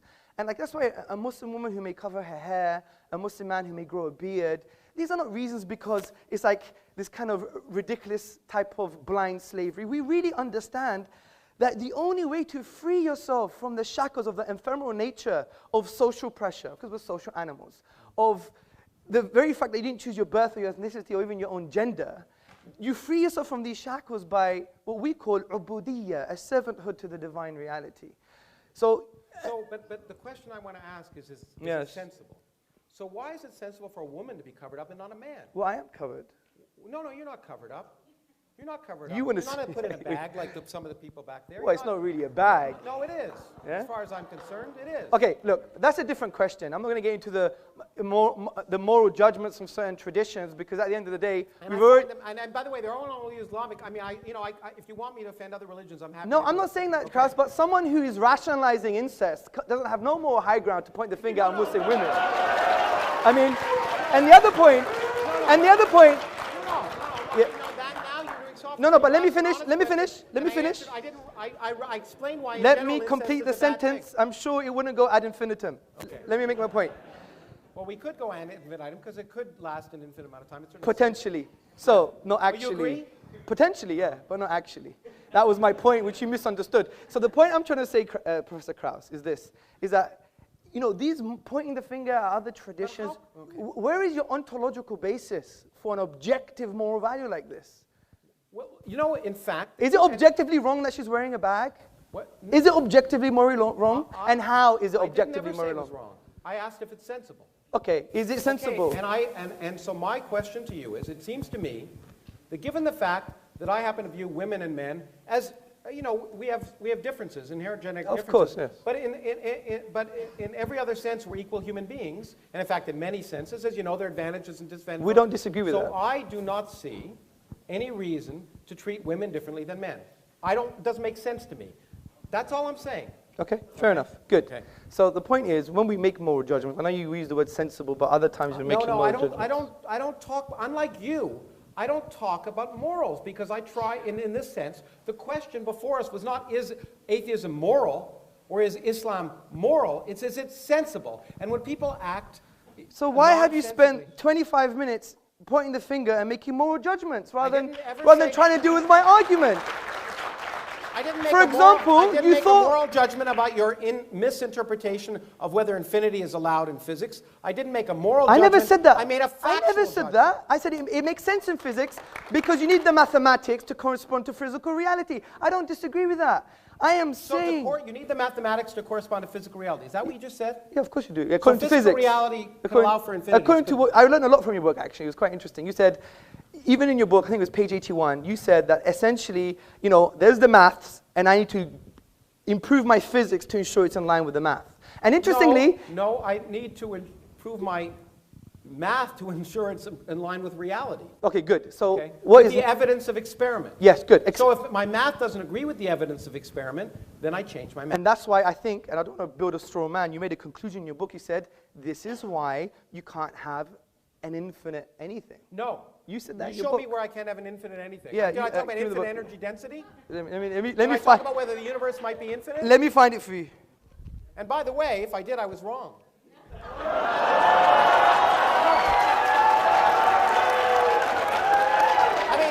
One second.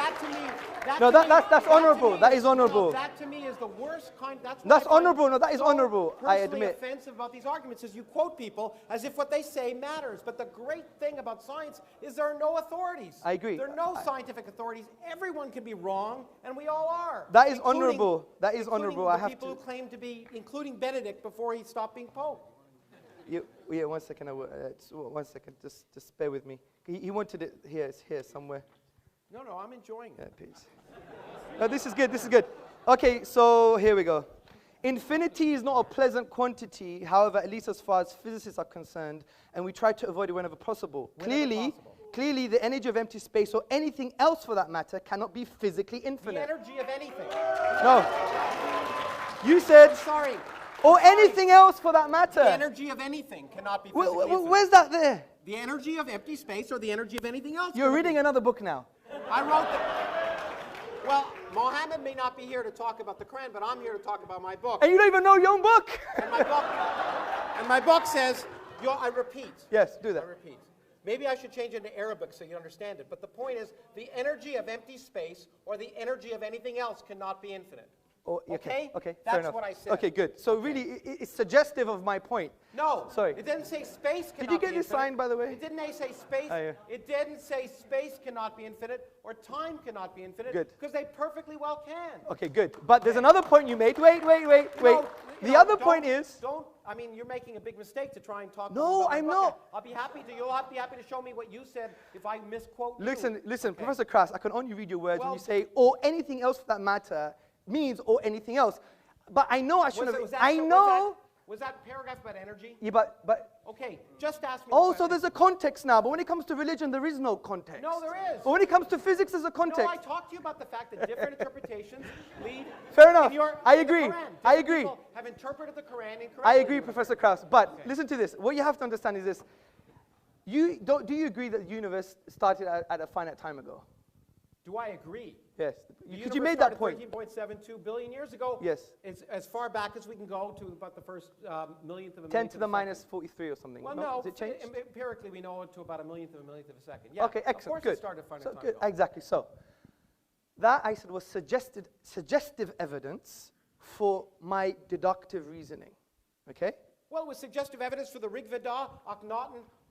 Yeah, I know. and Good, if you good, good. wonderful read the Let's Norse carry on creation now. myth, it's just as beautiful. It was created. I agree. I Okay. agree. But then I said, but since we have the best possible explanation, which is an uncreated creator, or there is a Why is cause that that the was best not possible caused, explanation? because I gave you all the logical explanation. This is the point. You should be No, attentive. I have the best explanation. It came from nothing by physics. Yes, but your Okay. nothing, is it really like nothing? No space, no time. Our universe didn't exist. So there's There no, was no there's- quantum foam. There was nothing where our universe existed. There was no space and no time.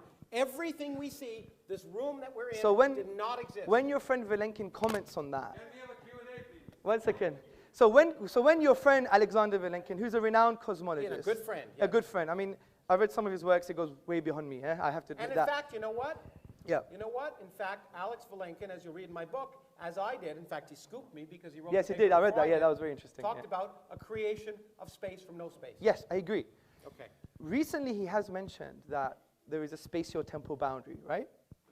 No. What has he said? Well, he is, I mean, you know, we can talk about the details of the instanton that he described in Yes, the mathematical yes, illusion, but in fact, there is no space at the central point of that Okay, instanton. agreed. So, but, see, my main point is that this evidence is suggestive of an evidence that is what I would call far more stronger. It has great epistemic value, and I'm going to end on this. Because it has great epistemic value, because as you admitted, the inductive method doesn't lead to certain conclusions, whereas the deductive method leads to certainty. Now, you can't get it Which all is the often time. wrong. But no, if the premises... I can be certain about something be wrong. Can you? Yeah, I agree. But Okay. Kraus, if the premises are sound and the logic is valid, it's still certain. You still if have the to prove universe to doesn't me... respect your logic? Yeah, but Kraus, Professor Kraus, you still have to prove to me that the deductive logic I used is unsound or not valid, and you haven't done that. Well, Okay. if you don't think I have, I do. Okay, I'm really sorry to interrupt you, Professor Kراus, Hamza. You're going at it hammer and tongs, but there's a whole bunch of guys out there who want to sort of have a say, okay?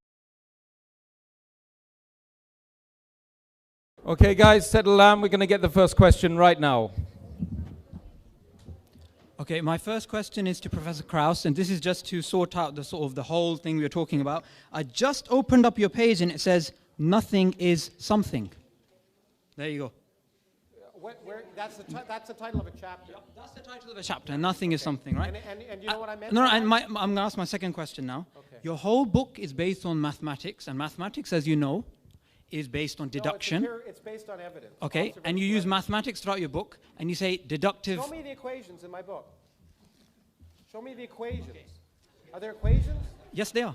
Well, they're one or two. The book's 200 pages long. Okay, let me just ask my I may question. have said My equal MC first squared. question was, you said nothing is something as soon as you open the book. Yeah. Secondly, you said deductive method, deduction doesn't work, and maths is based upon deduction. No, I said it may not work. No, you said it in the opening. Deduction doesn't work, and your book is full of mathematics and deduction. Mathematics is based upon deduction. So how do you... it's actually a good introduction to logical fallacies. Professor, you want to say something? Yeah, okay. I mean, these rhetorical things are so ridiculous. But okay. I like catchy phrases. And when I said nothing is something, it's a chapter title. My point, which many philosophers don't understand, and I guess, anyway, is that nothing is a physical quantity. It's not a philosophical quantity. It's not an imaginary quantity. Nothing, in physics, is the absence of something. So therefore, to understand what nothing is, you first have to ask the question, what is something? And to do that requires a lot of work. It's required all of the work of the 20th century of a lot of bright people, experimentalists and physicists. So what I tried to do is explain what we mean by something so that people could actually learn what you mean by the absence of something. I tried to be very clear and accurate. So it was just, in fact, since I wasn't trying to convince people of anything, I was just trying to explain it. The point is, in physics, nothing is the absence of something. So to understand what the absence of something is, you have to describe, you have to know what something is to know what the absence of that thing is, first. Secondly, mathematics is mathematics. You're absolutely right. but physics isn't mathematics. I did a degree in mathematics, and I did a degree in physics. I learned I wasn't a mathematician, and more importantly, I learned many of the best mathematician colleagues of mine weren't physicists. Because the universe, the way physics works, is that we make mathematical models of reality, but we don't decide that they're right. We say, in fact, I do it all the time, and most of them are wrong. I sit on a good day trying to make a mathematical model that explains reality. They go out and test it, and 99.99% of the time it's wrong, because that's the way science works. If it didn't work that way, anyone could do it. So it's not inductive in the sense, the mathematics is a useful language. In fact, it's the only useful language to describe nature, as far as we can tell. But it doesn't, we don't decide. Mathematics can describe an infinite number of universes.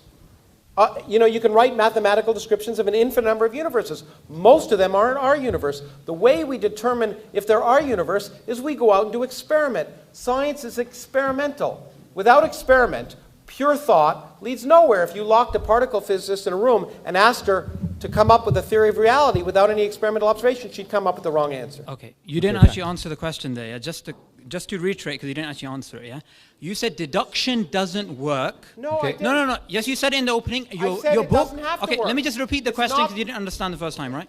You said deduction doesn't work, and your book has mathematics. And what I want to ask you Okay, is, fine, I agree with you. Next question. Okay, what is deduction?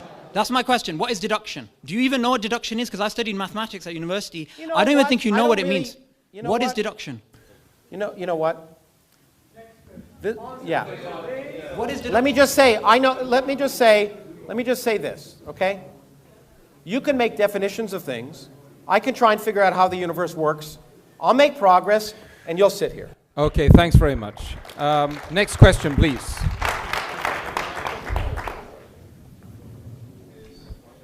Hi, my question is to Hamza, and it's about the things he said about science and Islam. He's done a research paper on embryology within the Quran, and the idea that I'm getting is that, it's sort of better to actually understand Arabic more to get more scientific ideas out of the Quran. But where is the LHC equivalent in terms of Islam? Where's that? What is the LHC equivalent? LHC, Large Hadron is he talking- Collider equivalent. Large Hadron Okay, Collider. in Islam. Yes, or genomics. I mean, wouldn't it be a better idea just to study the Quran and come out with these results? Okay. And when can we see It's those a good big question. results? The first point is that essay that was written wasn't to show that the Quran gives science. If you read the essay, it basically says the Quran is very general and at most places concerning science quite ambiguous. Now in Islamic theology, these verses are what we call teleological. They're there for a specific end, just to make you think.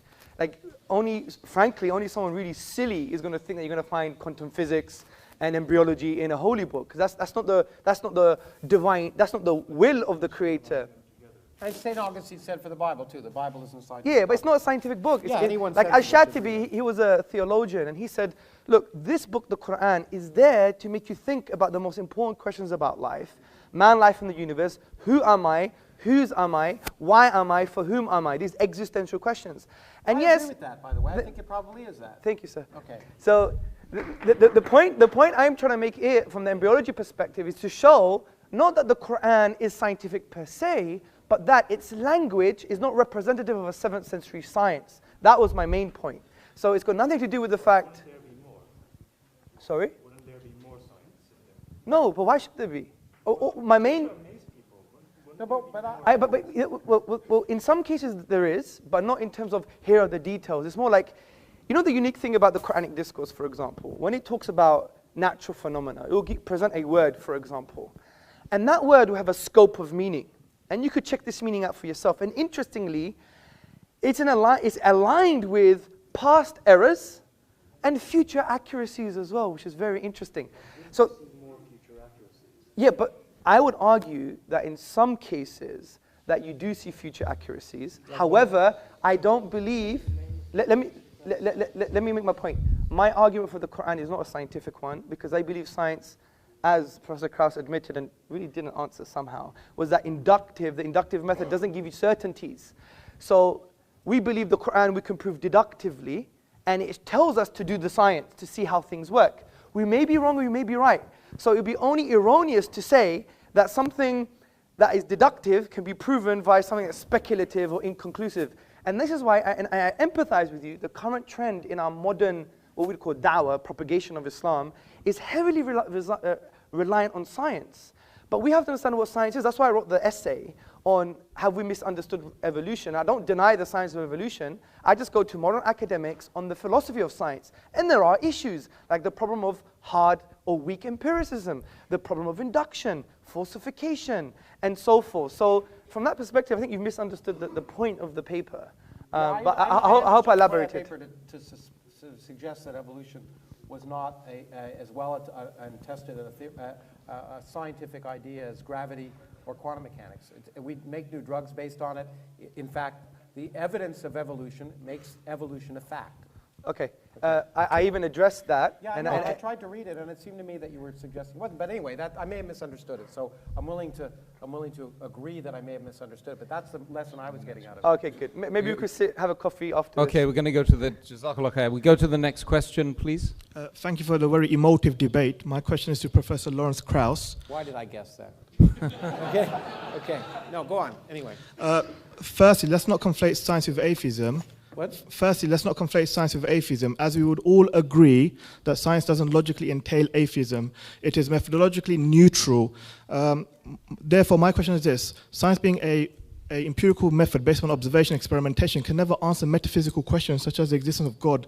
So, then it would arise, how do you, as an atheist, maintain your position? Because you said, for example, empirically speaking, we can't say God exists or does not exist. Rationally, deductive, you've already ruled out. Therefore, how can you rationally justify your belief? How can you say it's common sense and nonsensical, please? Thank you very much. It's a good question. Okay, I should clarify that. I think it's a very good question. And so, yeah, let me call that question. Yeah. Okay, let me try and clarify this. I want to more, again, emphasize that atheism is not a belief. Okay, it's not a belief. As a scientist, I don't believe anything. As a scientist, I don't believe anything. If you use the word belief, scientists shouldn't use the word belief.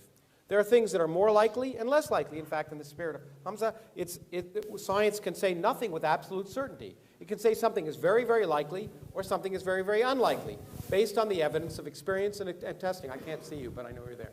Okay, and so I find it easier to talk to a person. Okay, and no, stay there. I can see you now. So the question is, what is more likely? That's all atheists are saying. And the atheists are saying, look, the first thing they're saying, I mean, people who claim they're atheists, and by the way, you know, most scientists don't think enough about God to even know if they're atheists, because God's irrelevant. God never comes up. In any scientific conference, in any discussion, anywhere, it doesn't.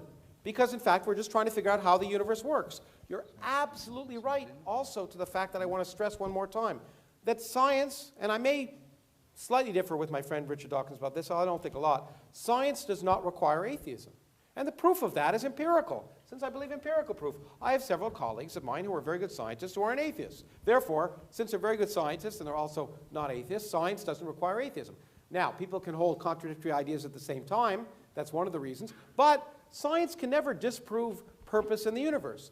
All we can ask is, given the evidence of our observation, do I think it is more likely that there's a personal God that cares about this random planet around a random galaxy in the middle of 400 billion galaxies, in a universe in which everything we see is just 1% of the whole universe? You get rid of us and all the galaxies and everything, the universe would be largely the same. We're a bit of cosmic pollution. It seems ridiculous to imagine, for me, based on everything I see and my common sense, to imagine the universe was created for me. That's all. Okay, thank you, Professor. Let's go to the next question.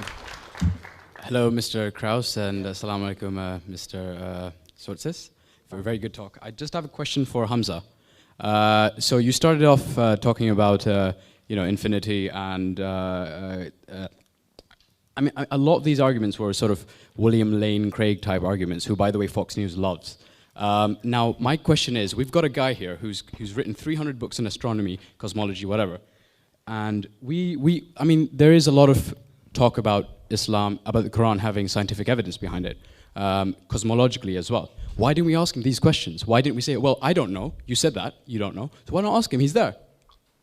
I mean, why not? This is a forum for conversation. Why didn't we have? Well, I didn't hear one time, except for when you mentioned quantum vacuum, where he explained to you what quantum vacuum is. Yes.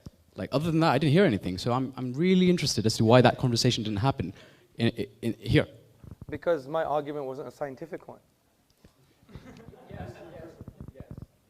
But I could do that in Starbucks or for the leftists amongst you in another coffee shop. Just like William Lane Craig often tries to No. use the evidence of the Big Bang. No, let's be attentive to my argument. It wasn't a key premise. Yeah, it was. absolutely. I even Well, repeated. I guarantee you, I agree with you, it was not scientific at Yeah. all. Exactly. Well done. So, my point was, it was just suggestive.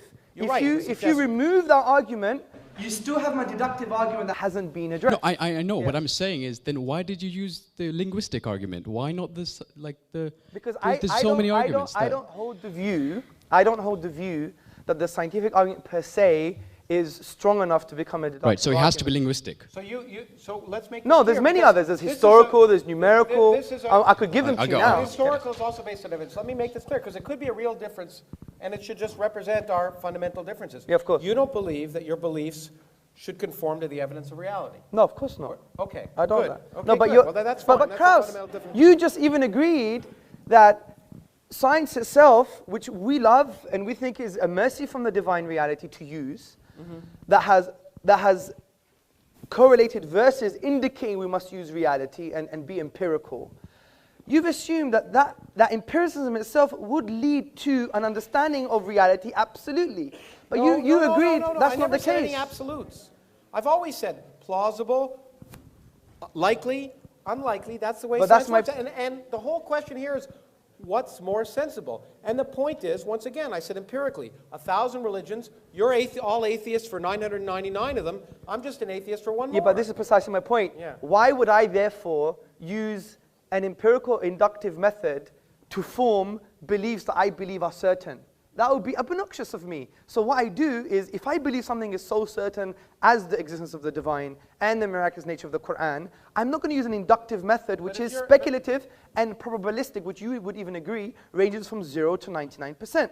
I would have to rely heavily on what you would call other methods, epistemic routes to knowledge, such as deduction. And are There's they nothing, sensible? Well, and they are sensible. And here's the question, as Carl They are. Sagan would have said, extraordinary claims require extraordinary evidence. And the claim that you're absolutely certain of the truth, that you personally are absolutely certain of the truth, is a remarkable claim. No. And the evidence you presented Straw man. was not Straw yours. man. I'm absolutely certain of very basic truths, and this is called epistemic foundationalism. No, I don't have that presumption. I'm Yeah. not that presumptuous. Well, you obviously have a presumption that induction works. That's the truth No, in I itself. don't have the presumption that I know the truth. Let's Okay. presume there's more questions as well. Okay, let's go. Hi, my question is for Hamza. Oh, yes. And, my question is, I just want to clear something up before I go on. Do you think that logic and science are two separate paths to truth? Because Professor Kraus here is taking the scientific approach, you've been taking the logic approach. Do you believe they're mutually exclusive, that you can have a logical... No, of course not, because you can have a deductive argument that its premises rest on induction. So that's fine. And an inductive argument, by definition, is empirical by nature.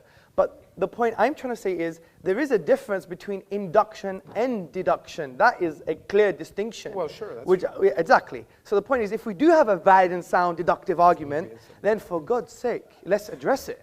Not just say, oh, you guys put women in bags, or you scratch your ear on a Sunday, or you don't clean your earwax, or all these kind of random red herrings that were coming along, right?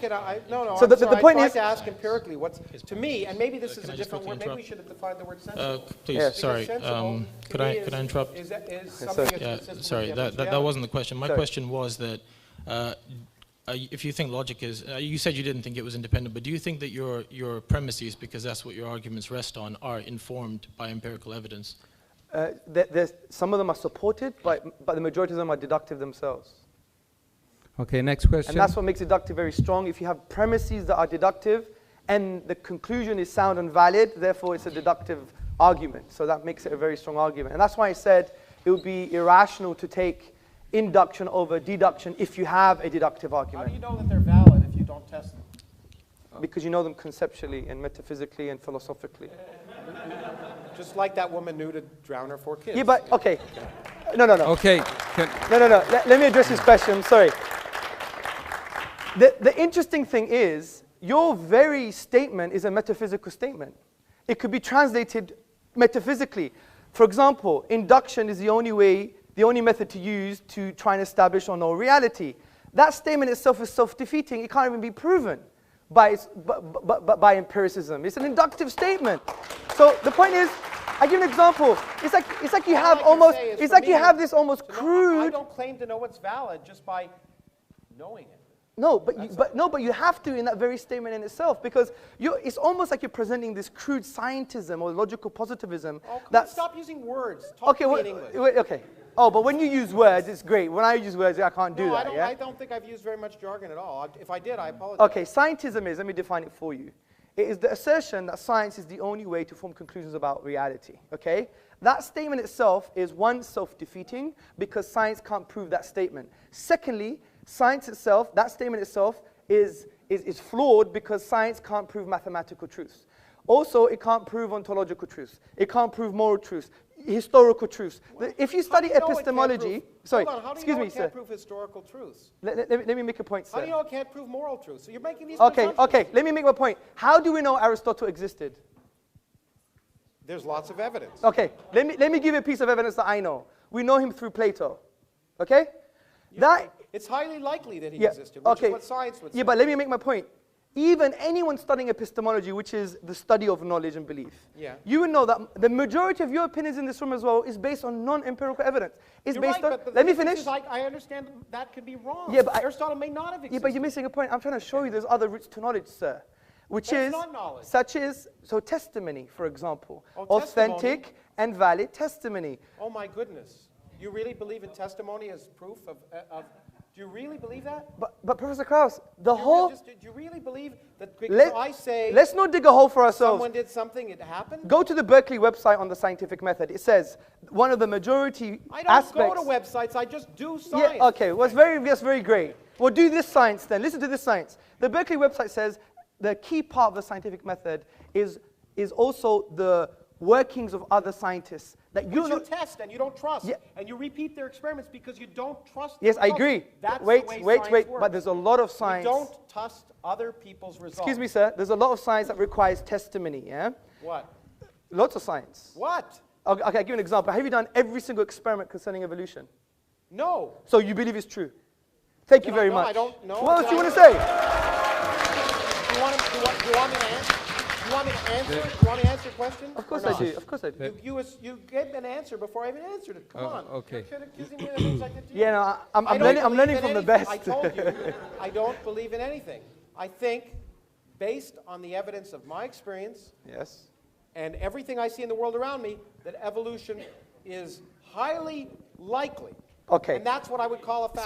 So when you had an interview, unbelievably highly likely. Okay. As highly likely as even though I haven't ever been in space, although I wouldn't mind. Look, I believe in gender equality, and there's the only woman who wants to answer a question in the room right now. She's standing there. Let's do it. Okay. I applaud that. I applaud you for that. I just wanted to make a comment about the incident that happened before this event began. I acknowledge that the brother who couldn't find a seat where he was coming from, and I believe that he has a right to sit where he wanted to, but there has been some misunderstanding. Firstly, Islam makes it very clear that equality is incredibly important, and that no black man, for example, is superior to a white man, and vice versa. But the issue here was not one of superiority, as no one imposed segregation upon him. He was allowed to sit with the ladies at the back, and he was also allowed to sit at the front with females. But if some of the ladies chosen to sit at a distance from the men, why must he impose himself upon us? If I sat in a restaurant with my friends away from men, would it be appropriate for him to join me at my table too? And I'm basically offended by his disrespect for my values.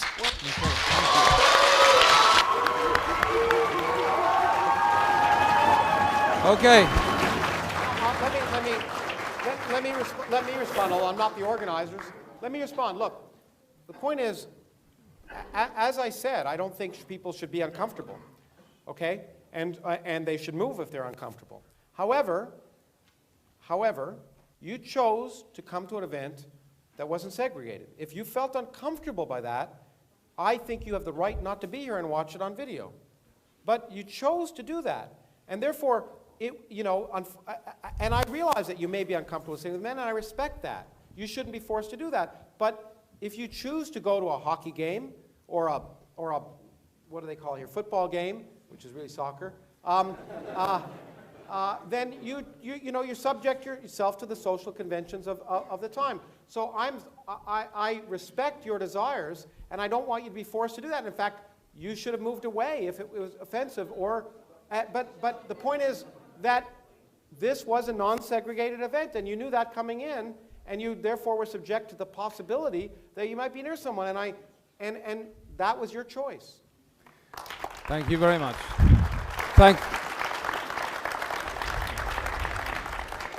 Okay, thank you very much. Thank you very much. You guys, mashallah. Oh, sorry. Don't be sorry. I've been sitting on the fence the whole night, you see. It doesn't offend. Okay, it's painful sitting on fences. Whamza and Professor Karaus, I think you guys have been amazing tonight. Don't you think? I don't think so.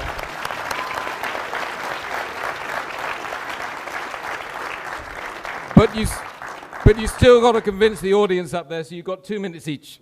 Oh, well, no, I mean, I'm glad we had more dialogue than, as I once said, because I just think the debate format is a stupid format.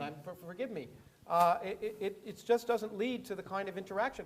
Actually, there's been some positives that have come out of the fact when Whamza and I have talked that have been much more positive than when people make these rhetorical long statements and trying to find things and try and sneak the other person into some logical contradiction. It's just not good for education. My intent, and I'm sure I've offended people here, my intent was not to offend. I always offend, and I offend some of my scientific colleagues too. My intent was just to raise questions and encourage people to think about issues. And for that, I hope that some of the statements I've made will cause people to think. And indeed, my whole point is that given access to information, and I believe you should get access to information about the world really works, which is why I write scientific books and I speak, because I think these are some of those beautiful ideas people have ever come up with, that we shouldn't be afraid of them, we shouldn't fear them, we shouldn't view them as if they offend our beliefs, that's a good thing, because it means our beliefs are wrong. And that, as I say to students all the time, is the greatest gift we can have. Changing our minds and learning is what's produced the progress that allows this room to happen, that allows these video cameras to be recording things. So I just hope that as I hope I am willing to change my beliefs or change my mind in the presence of evidence and get information, that I hope that some of the things I've said have spurred your thinking, and I certainly don't want to convert you into anything. And so, thank you for listening. Whamza. Oh dear. You know what? Something inside me thought I knew it would be like this, because when I watch Professor Karaus, although I disagree with him, I love his style, and my dad would love your style as well. It's like, I don't care, I'm going to be me, get over it. Well, so I do respect that. Good. And the other thing I do respect. You're that way too, don't you think? Yes, we're the same. Okay, well, then we're the same. That's why there was like almost an explosion here on atomic levels. Yeah? I mean, interestingly, we have a lot in common. We both like Star Trek. So, I know it's not real.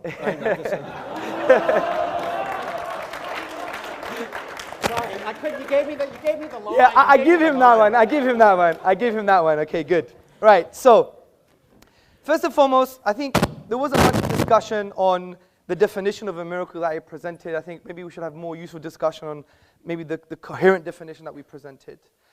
Concerning the literary form is unique. Again, I think there was a misunderstanding between aesthetic reception and unique literary form, and the computer analysis that was brought as an example wasn't based on a whole chapter, which is based on the inimitability of the Quranic discourse.